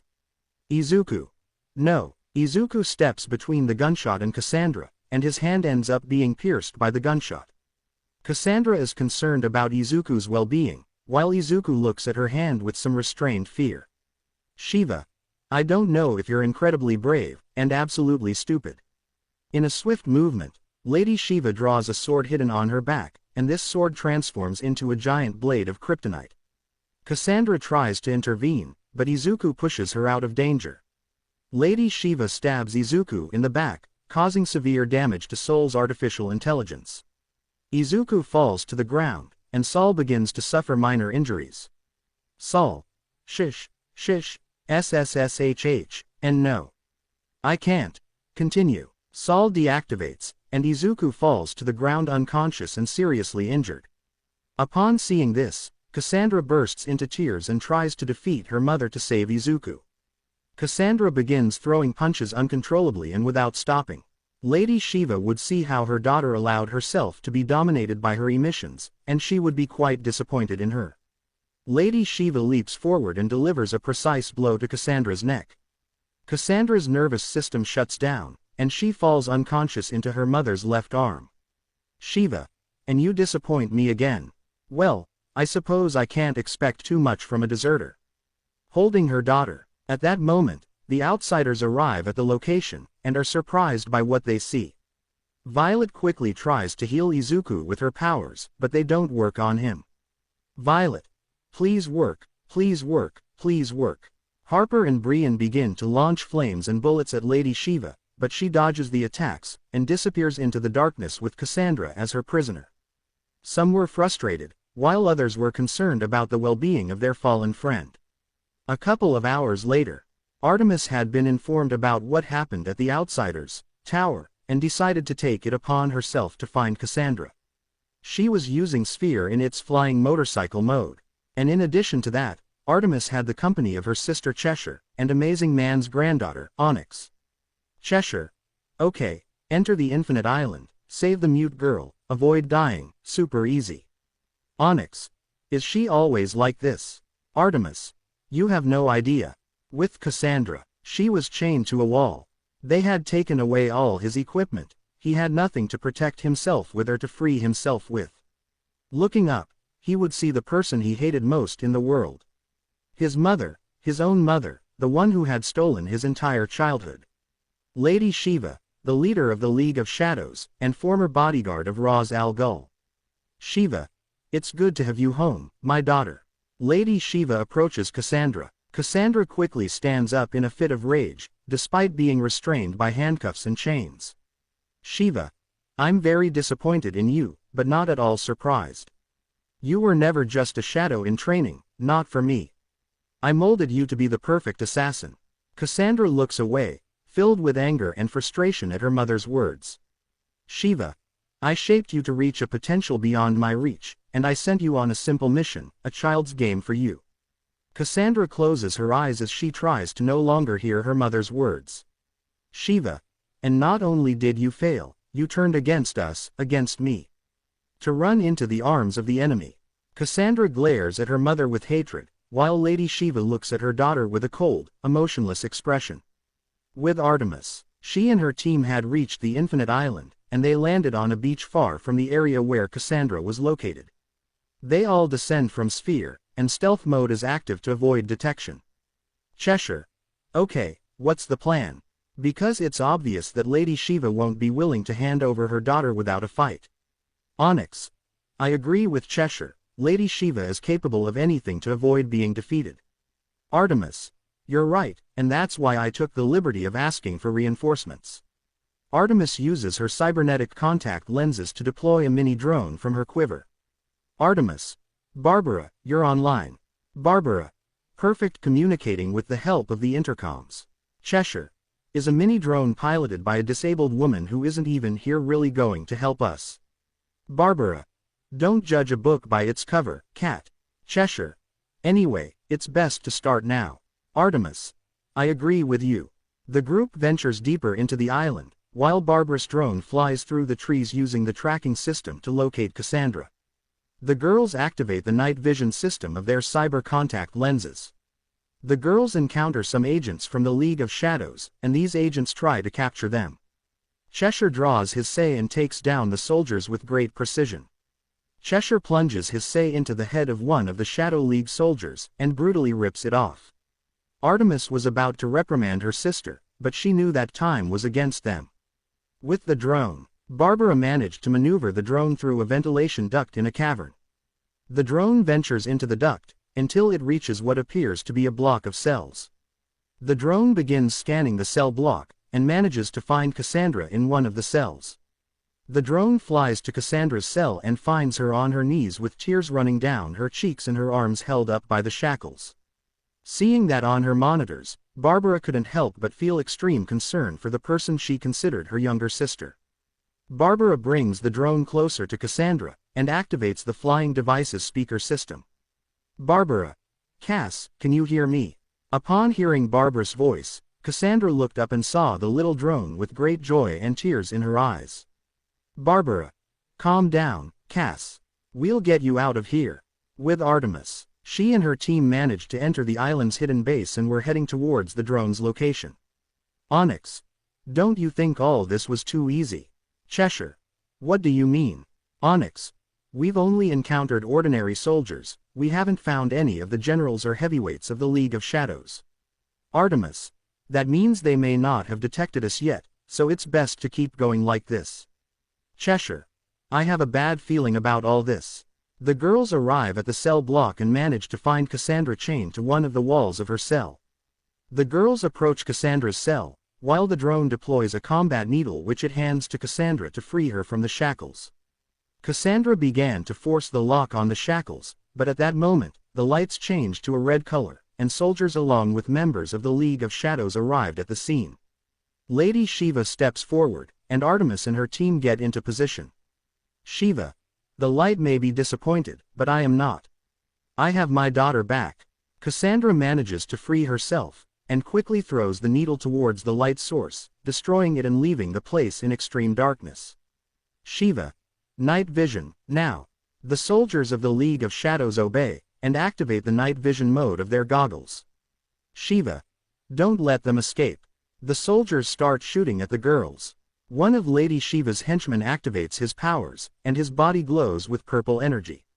Cassandra manages to take down several of the League of Shadows soldiers, and manages to take a katana from one of them.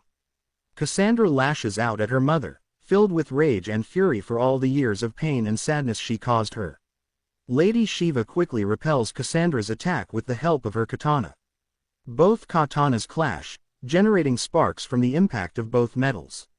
Lady Shiva's expression at that moment was one of pure emotion as she watched her daughter give into her pent-up rage and fury, and saw her unwavering spirit and values shatter.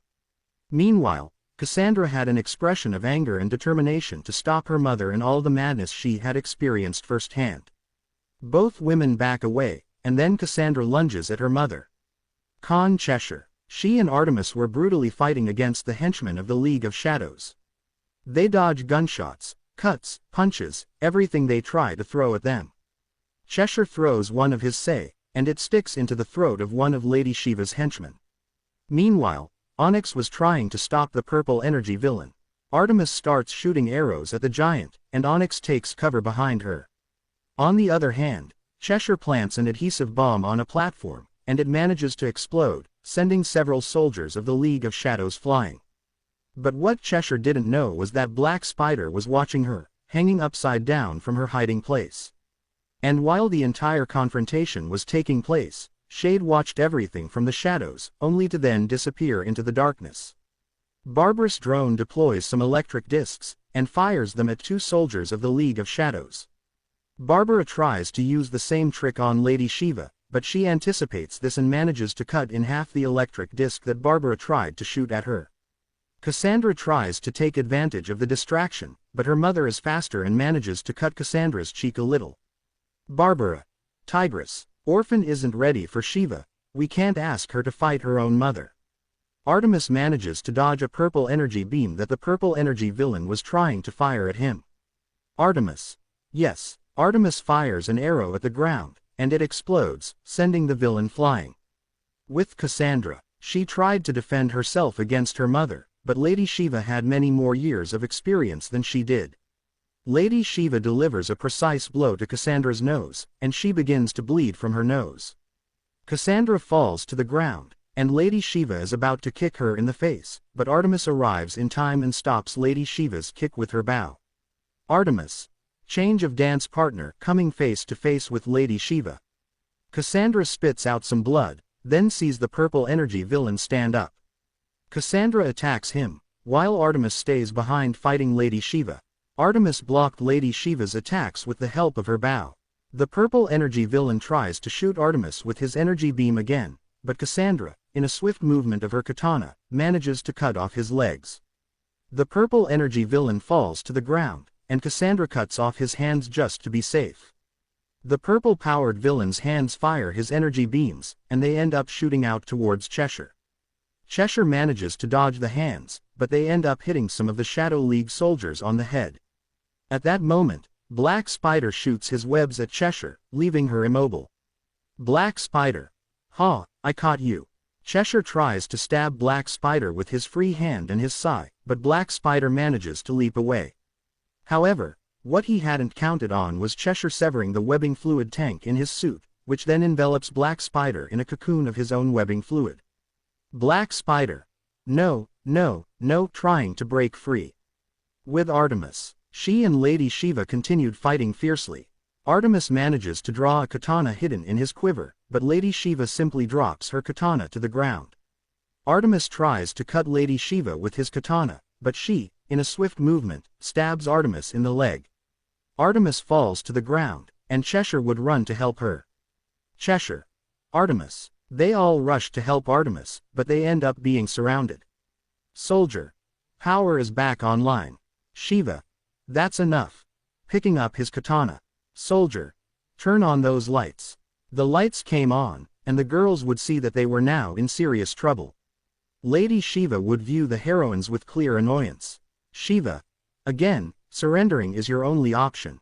Some soldiers tried to capture the girls, but at that moment, a portal of darkness opened in the ground, and the girls and the soldiers fell into it.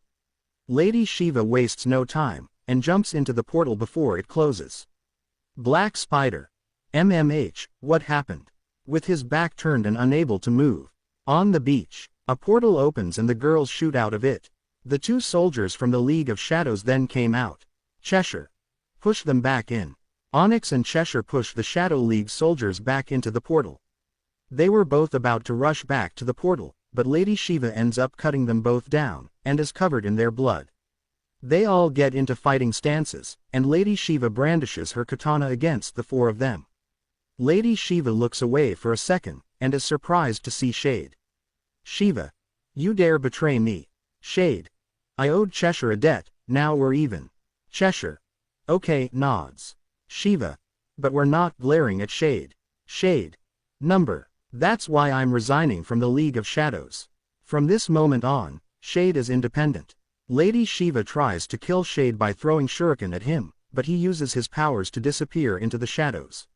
Lady Shiva tries to attack the girls, but at that moment, Sphere arrives and starts shooting energy beams at Lady Shiva, forcing her back. Artemis. The new Genosphere has you in its sights, Shiva. Don't move. Onyx helps her stay upright. Cheshire. Onyx, Orphan, get Tigress aboard and heal her wound, keep the pressure on. The girls obey, and help Artemis climb onto Sphere and tend to her wound.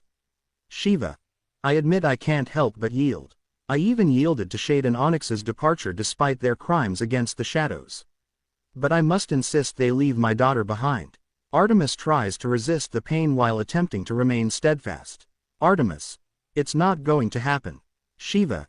My shadows are everywhere, you know that, Cassandra. They watch over your friends, your companions. Stay with me, my child, or my shadows will marry off all those you care about. Cheshire. That's a lie. Shiva ascending to Sphere. Shiva. And with one word from me, your friend Barbara Gordon will be dead before they return to Gotham. Upon hearing that, Cassandra can no longer contain herself and attacks her mother. Artemis. Orphan, no.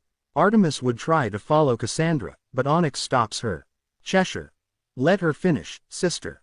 It's better for everyone, believe me. Artemis. No, we don't turn children into killers. This time Cassandra didn't want to hold back. She wanted to put an end to all the madness her mother had caused, and prevent another child from suffering the same fate as her. Cassandra swung her sword furiously, while her mother blocked her attacks with precision. At that moment Barbara's drone gets between the mother and her daughter, but neither of them pays attention to it. Barbara. Orphan, stop, this is not what you want. Cassandra doesn't listen to Barbara, and continues fighting against her mother. Cassandra increases the speed of her attacks, and Lady Shiva would begin to feel as if her daughter was starting to surpass her. Cassandra sends her mother's katana flying, and in a swift movement, plunges her own into her mother's body. Lady Shiva falls to the ground bleeding profusely, and Cassandra would be more than ready to finish the job by placing her katana against her mother's neck. Barbara, seeing everything with the help of her drone, would try to reason with Cassandra. Barbara. Please, Cassandra, you are free now. You don't have to be the weapon your mother tried to create. Cassandra begins to doubt, and Lady Shiva smiles maliciously, thinking that she has finally broken the spirit of discipline and happiness that her daughter had managed to form with those who accepted her into their family. Cassandra looks sadly at her mother, and simply pulls her katana away from her neck, and walks away from Lady Shiva. Cassandra. I'm sorry our life has to be this way, as she walks away from her mother. Barbara sighs calmly, knowing that Cassandra has come to her senses. Lady Shiva raises her gaze, filled with rage and fury. Cassandra boards Sphere, and looks somewhat sadly at her mother as the ship leaves the island. Shiva. Who do you think you're fooling, child? I saw it in your eyes, you're still a murderer. By letting these people adopt you, you think you've rejected me, that you've declared yourself an orphan. But you're not an orphan, you're Cassandra Wu-san. Go back to your mother when you're ready to admit who you really are.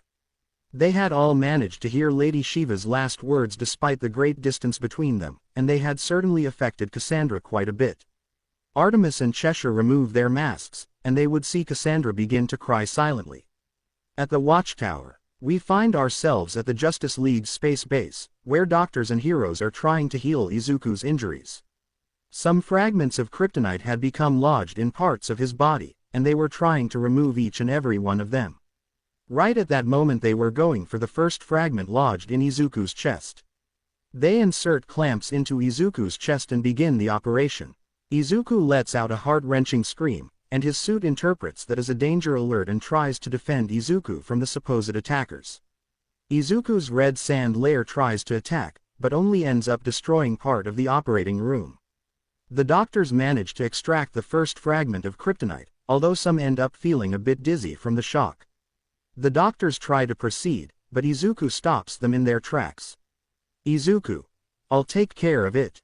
The doctors see a blue glow light up Izuku's eyes as he extends his hand to receive the tweezers. The doctor thinks about it, but decides to give the tweezers to Izuku. Izuku puts them in his chest, and begins to search for the fragment of kryptonite that might be lodged inside. After a couple of seconds, Izuku manages to pull it out, but ends up exhausted from the fatigue. A doctor approaches him and takes his pulse.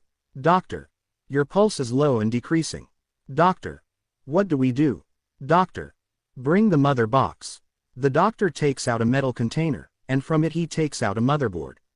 The doctor activates it, and it begins to heal the internal wounds that were all over Izuku's body. With Cassandra, now we find ourselves in Gotham City, more specifically in Barbara's apartment. Cassandra, Barbara, and Artemis's team were in that place. Cassandra approaches Barbara and hugs her tightly as tears begin to flow from her eyes. Cheshire lies down on an armchair without permission and tries to make a call using the house phone. Artemis. What are you doing? Cheshire. Isn't it obvious? I'm trying to make a call. Artemis. Why aren't you using your phone? Cheshire. If you didn't know, I use 2 phones. One personal, and one for work. And right now I don't have my personal phone. Artemis. I assume you're going to call Roy. Cheshire. That's right, Artemis. You might not know this, but it's 10 o'clock at night in Star City. And Lien and Roy are probably asleep. Roy. Artemis was very wrong, since Roy and Lien weren't even in Star City, but rather at the Watchtower, in the company of Malcolm Duncan, better known as the Third Guardian and also Bumblebee's husband. Lien clung to her father's leg, while Roy tried to get his daughter to let go. Roy. Wouldn't you feel more comfortable sleeping in one of the available rooms? Lien. No, I don't want to sleep, I want to see mommy. Roy. Well, I tried. Malcolm. Do you know how the Kryptonian boy is doing? Roy. No, Arrowhead said he's still in the infirmary. The kryptonite really affected him. Malcolm. I still don't understand something. Some people think he's just a human in a suit that gives him Kryptonian powers. Does it also give him Kryptonian weaknesses? Roy. You may be right about that. Stephanie. She and the outsiders were in the waiting room of the Watchtower's medical area. Tim. I hope he's okay. The attack he suffered could kill anyone. Connor simply keeps his gaze fixed on the ground.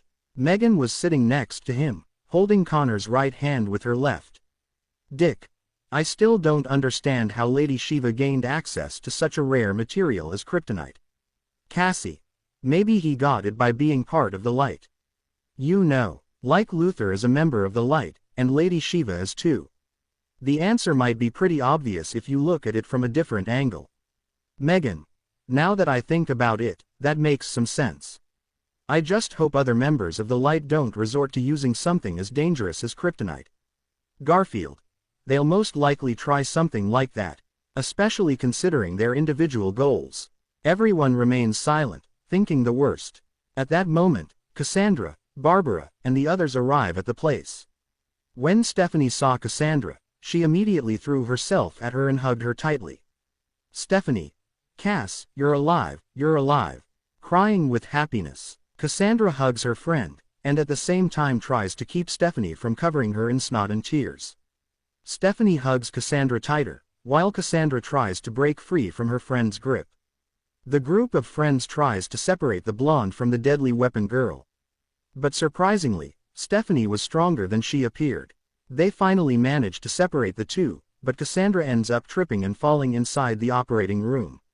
When Cassandra looked up and saw something ahead, she would see something that would surprise her. In front of her was Izuku, now recovered, and with a major modification to his suit. His suit, formerly with dark and stealthy features, was now much brighter and more dazzling. Izuku. Cassandra, I'm so glad you're okay. Helping Cassandra to her feet. Cassandra couldn't help but start crying, and she hugged Izuku as she burst into tears. Izuku hugs Cassandra, while comforting her. Izuku wipes Cassandra's tears, while his suit takes on a civilian outfit form. Cassandra looks Izuku in the face as the green-haired boy wipes the tears of the girl in front of him. Without warning, Cassandra stands on her tiptoes and kisses Izuku with great joy. Izuku returns Cassandra's kiss, and kisses her with great happiness. The following morning, Stephanie was affectionately teasing Izuku about the kiss he and Cassandra shared. Stephanie. Come on, tell me, what does Cass taste like? Her mouth tastes like chocolate, like strawberries, Chance tastes like. Izuku doesn't let Stephanie finish, as Saul reactivates and points a blaster directly at Stephanie's head. Solution. Activating memory backup. Systems online and operating. Izuku. You have no idea how happy I am to hear your voice again. Saul. Yes, my voice is extremely beautiful. Izuku. I don't even care anymore that you're a vain AI. Stephanie tried to move the gun away from her head, but Saul kept pointing it at her. Stephanie. I bet it's like having Harper attached to your body. Izuku. Not exactly. Saul and Harper are quite similar now that I think about it. Stephanie. Okay, getting back to the important topic. What tastes like in Cassandra's mouth? With Cassandra, she was in the Batcave, training with Damien and Mia. Mia fires her Batclaw, but Cassandra manages to grab the hook and cable, then uses it to throw Mia at Damien. Both Robins ended up one on top of the other, although one was happier about it than the other. Cassandra wipes the sweat from her brow with a towel and sits down on the floor. Damien gets Mia off him and approaches Cassandra. Damien. You got tired so quickly already. You usually train until lunchtime, and then you train again until nightfall. Cassandra. I had a rather busy night stopping crime, so it's normal that I feel tired. Mia. You're right, I saw on the monitors that he came back when the sun was starting to rise. Damien. Were you out all night? Wow, you're amazing. Cassandra. I suppose so. Mia approaches Cassandra and Damien. Mia. Changing the subject. I'm curious about something. Cassandra. Okay, what are you curious about? Mia. Tell me what it feels like to kiss an alien. Damien and Cassandra are surprised by what Mia said. Cassandra. Izuku isn't an alien. Maybe his suit is, but he isn't an alien. Mia. Are you sure? Because I honestly think so. Cassandra. Well, it does have some similarities to Clark and Connor's species. But that doesn't prove anything. With Izuku, he and Saul were in the Wave Rider's medical room, investigating Soul's death records further. Izuku connects some cables to ports created by Saul. Izuku. Alright, let's see where you're from, Techno Harper. Son. The worst insult in the world. At that moment, some monitors show images of a kind of hellish wasteland in space. Izuku. But what is that thing? Saul. Let me introduce you to the Ghost Zone. Home to the most dangerous criminals of all. That's probably where I've been inactive for a while. Izuku. I wonder how you got to that place. Saul. Let's continue reviewing my memory to find more answers. At that moment, the monitors access a recording from Soul's memory. Listen, your duty will be to protect the firstborn of my children, understood? The recording now shows a small baby with yellow hair. She is my granddaughter, Kara Zor-El. Daughter of my son Zor-El. When we are not present, your duty will be to take care of her. Do you understand? Saul and Izuku were completely speechless at what they were seeing. Izuku. You were a babysitter for Kryptonian babies. Saul. It seems so. The recording now shows a young man holding nothing less than a red cape with the Superman symbol. The recording was somewhat blurry, but the subject's face was clearly visible. My name is Seg-El, member of the House of El, and this will be my first recording for my artificial intelligence prototype. Izuku was speechless at what his eyes were seeing. Saul. So this is the kind of guy the first think I am. Well, I guess he'd be like my dad or something. Izuku. House of El. I think I've heard that name somewhere before. Son. Kal-El, Kon-El, Zor-El. Obviously, each member of the House of El has the word El in their name. Izuku. I know, I heard that somewhere else. Before this. Son. One mystery at a time. Izuku. Okay, let's see. Probably when Krypton was destroyed. You must have ended up in the Phantom Zone. Saul. Exactly. And possibly when a portal from the Phantom Zone opened, I must have ended up on Earth. Only I still have no idea how you and I ended up linked. Izuku shifts his gaze towards a monitor frozen on the image of Kara Zor-El. Izuku. I wonder what happened to that Zor-El girl. Saul. MMMH. Well, it's not like I'm some deranged AI with dark thoughts. But there might be a tiny, minuscule chance that that little one is in the Phantom Zone.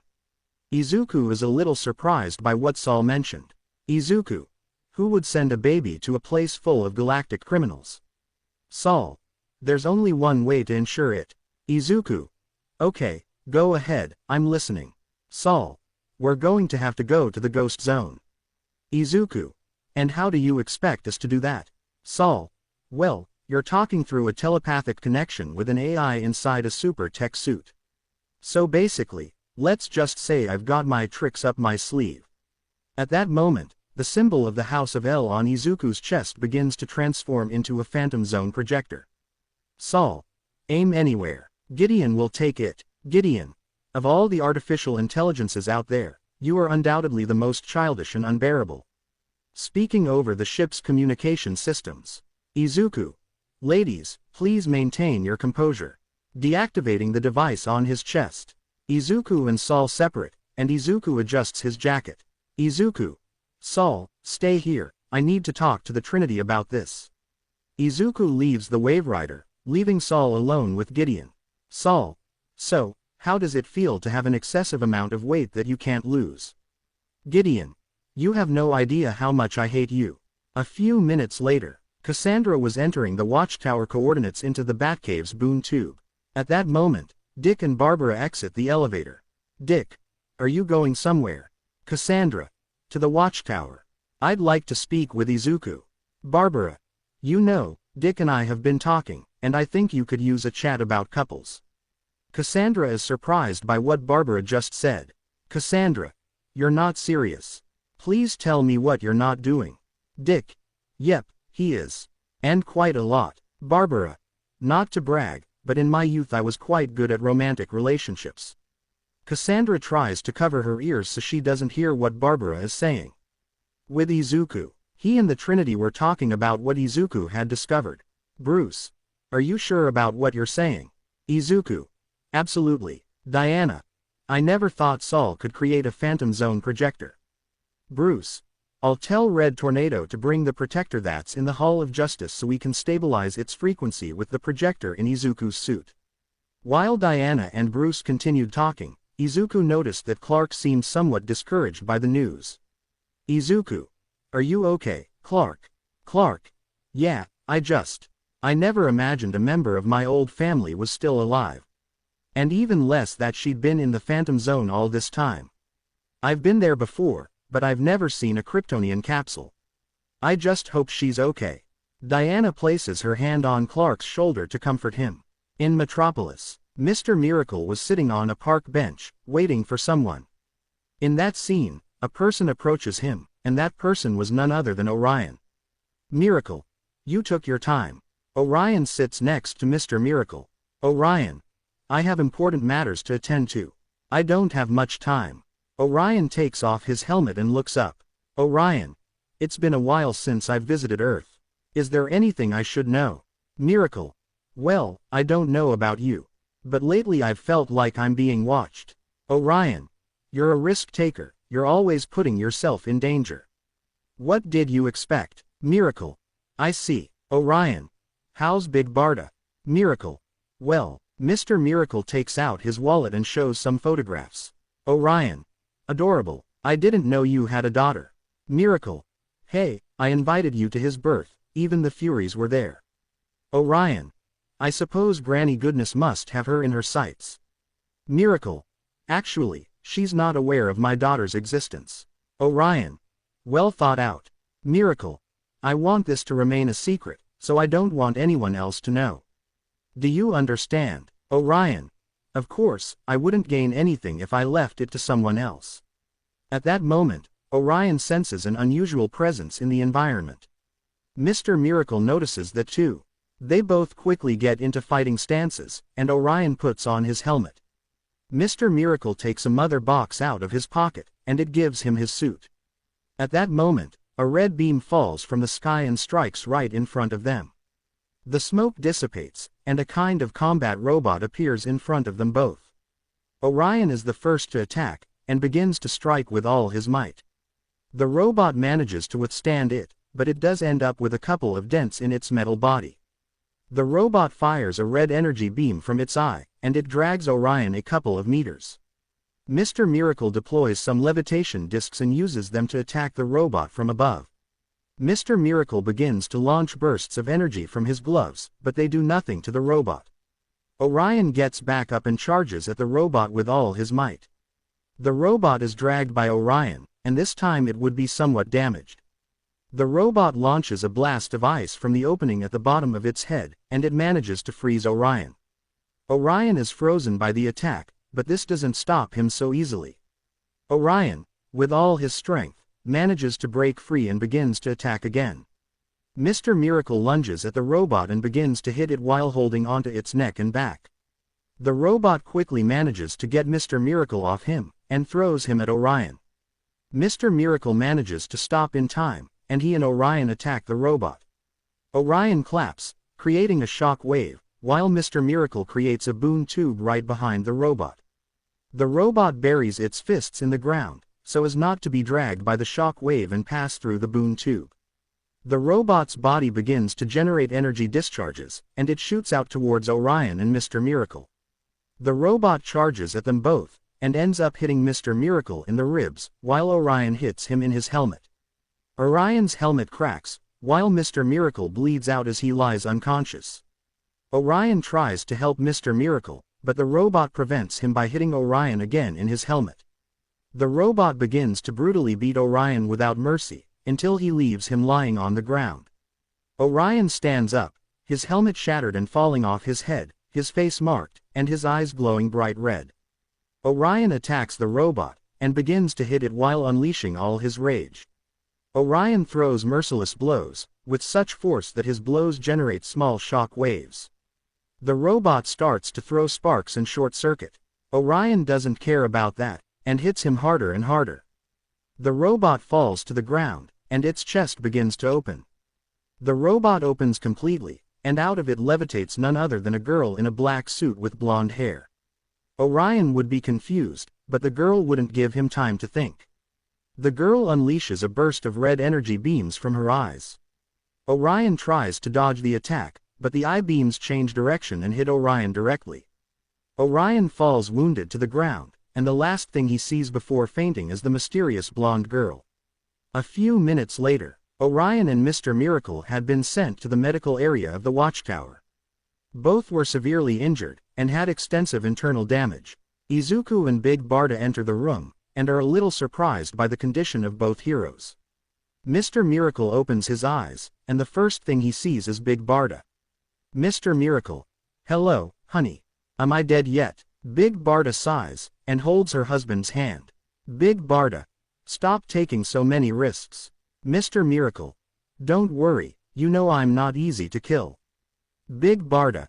But if it hurts. While the couple continued talking, Izuku approached Orion to question him. Izuku. What the hell happened? How did they both end up so badly? Orion sits down on the cot with some difficulty, and looks Izuku in the eyes. Orion. It was a damn madness. I don't even know where to begin. Izuku. Just say the last thing you remember. Orion. Well, Miracle and I were talking about ordinary things in the park, and suddenly everything turned into complete madness. Mr. Miracle. We were talking about my cute little princess. Big Barda gets angry instantly. Big Barda. Did you tell her about our daughter? Mr. Miracle. Don't worry, he promised not to say anything. Orion. I swear I won't tell anyone about this. Izuku. Mind, it's good that I left Sol with Wave Rider. I hope she's behaving herself. With Cassandra, she finally managed to break away from Dick and Barbara's conversation, and now she was looking for Izuku. At that moment, Cassandra hears some loud noises in the watchtower hangar. Upon entering the hangar, Cassandra would see an epic battle unfold between Sol and Wave Rider. Gideon exits the Wave Rider and digitally possesses Adam's suit. Gideon takes Leonard and mixed guns and starts shooting at Sol. Sol uses the layer of red sand as a shield, and protects himself with it. Cassandra didn't know whether to sit back and watch her intervene and get hurt. Sol transforms his layer of red sand into spikes of a ruby-like material, then fires his projectiles at Gideon. Gideon dodges Sol's attacks, and quickly shrinks down to attack from blind spots. Cassandra takes a seat and removes her mask to admire the fight. Gideon starts shooting everywhere, but more specifically at the weak points of Sol's body, which were not easy to hit. Sol quickly fires a freezing blast at Gideon, but she repels it with mixed weapon. Gideon quickly returns to his original size and begins shooting fire and ice at Sol. Sol dodges both attacks, then fires bursts of solar energy from his hands. Gideon starts firing, and both attacks collide with each other. Cassandra watched in amazement as both attacks collided, and as the power of both artificial intelligences, weapons was unleashed. Gideon quickly shrinks back down and lunges at Sol. Sol intercepts Gideon, and quickly manages to punch him with all his might.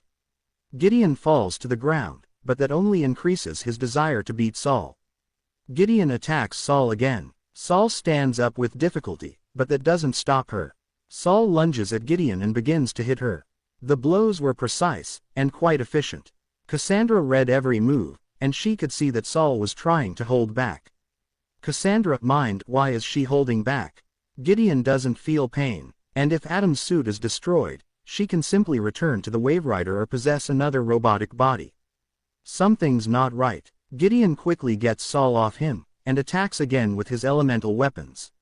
Sol blocks the attacks, and uses her red sand cape like a whip. Sol manages to snatch Leonard and mix weapons from Gideon using his red sand cloak. Sol. You're not so tough anymore. Gideon. Shut your non-existent mouth. Gideon lunges at Sol, and begins to strike her in the shield of the House of El on her chest. Gideon's actions leave Sol in a state of shock. Based on what he saw in his memory recordings, its creator designed it to protect his grandchildren, and at the same time to be able to be part of his family. And seeing how Gideon damaged her family's symbol with such rage and fury, it enraged her to dangerously critical levels. Sol stops Gideon's fists with her red sand cape, and raises it into the air. Sol begins to hit and remove pieces of Adam's armor from Gideon, while looking at her angrily. Cassandra was already beginning to consider intervention. Cassandra tries to separate the two artificial intelligences, but Saul carefully and gently moves her aside so as not to accidentally hurt her.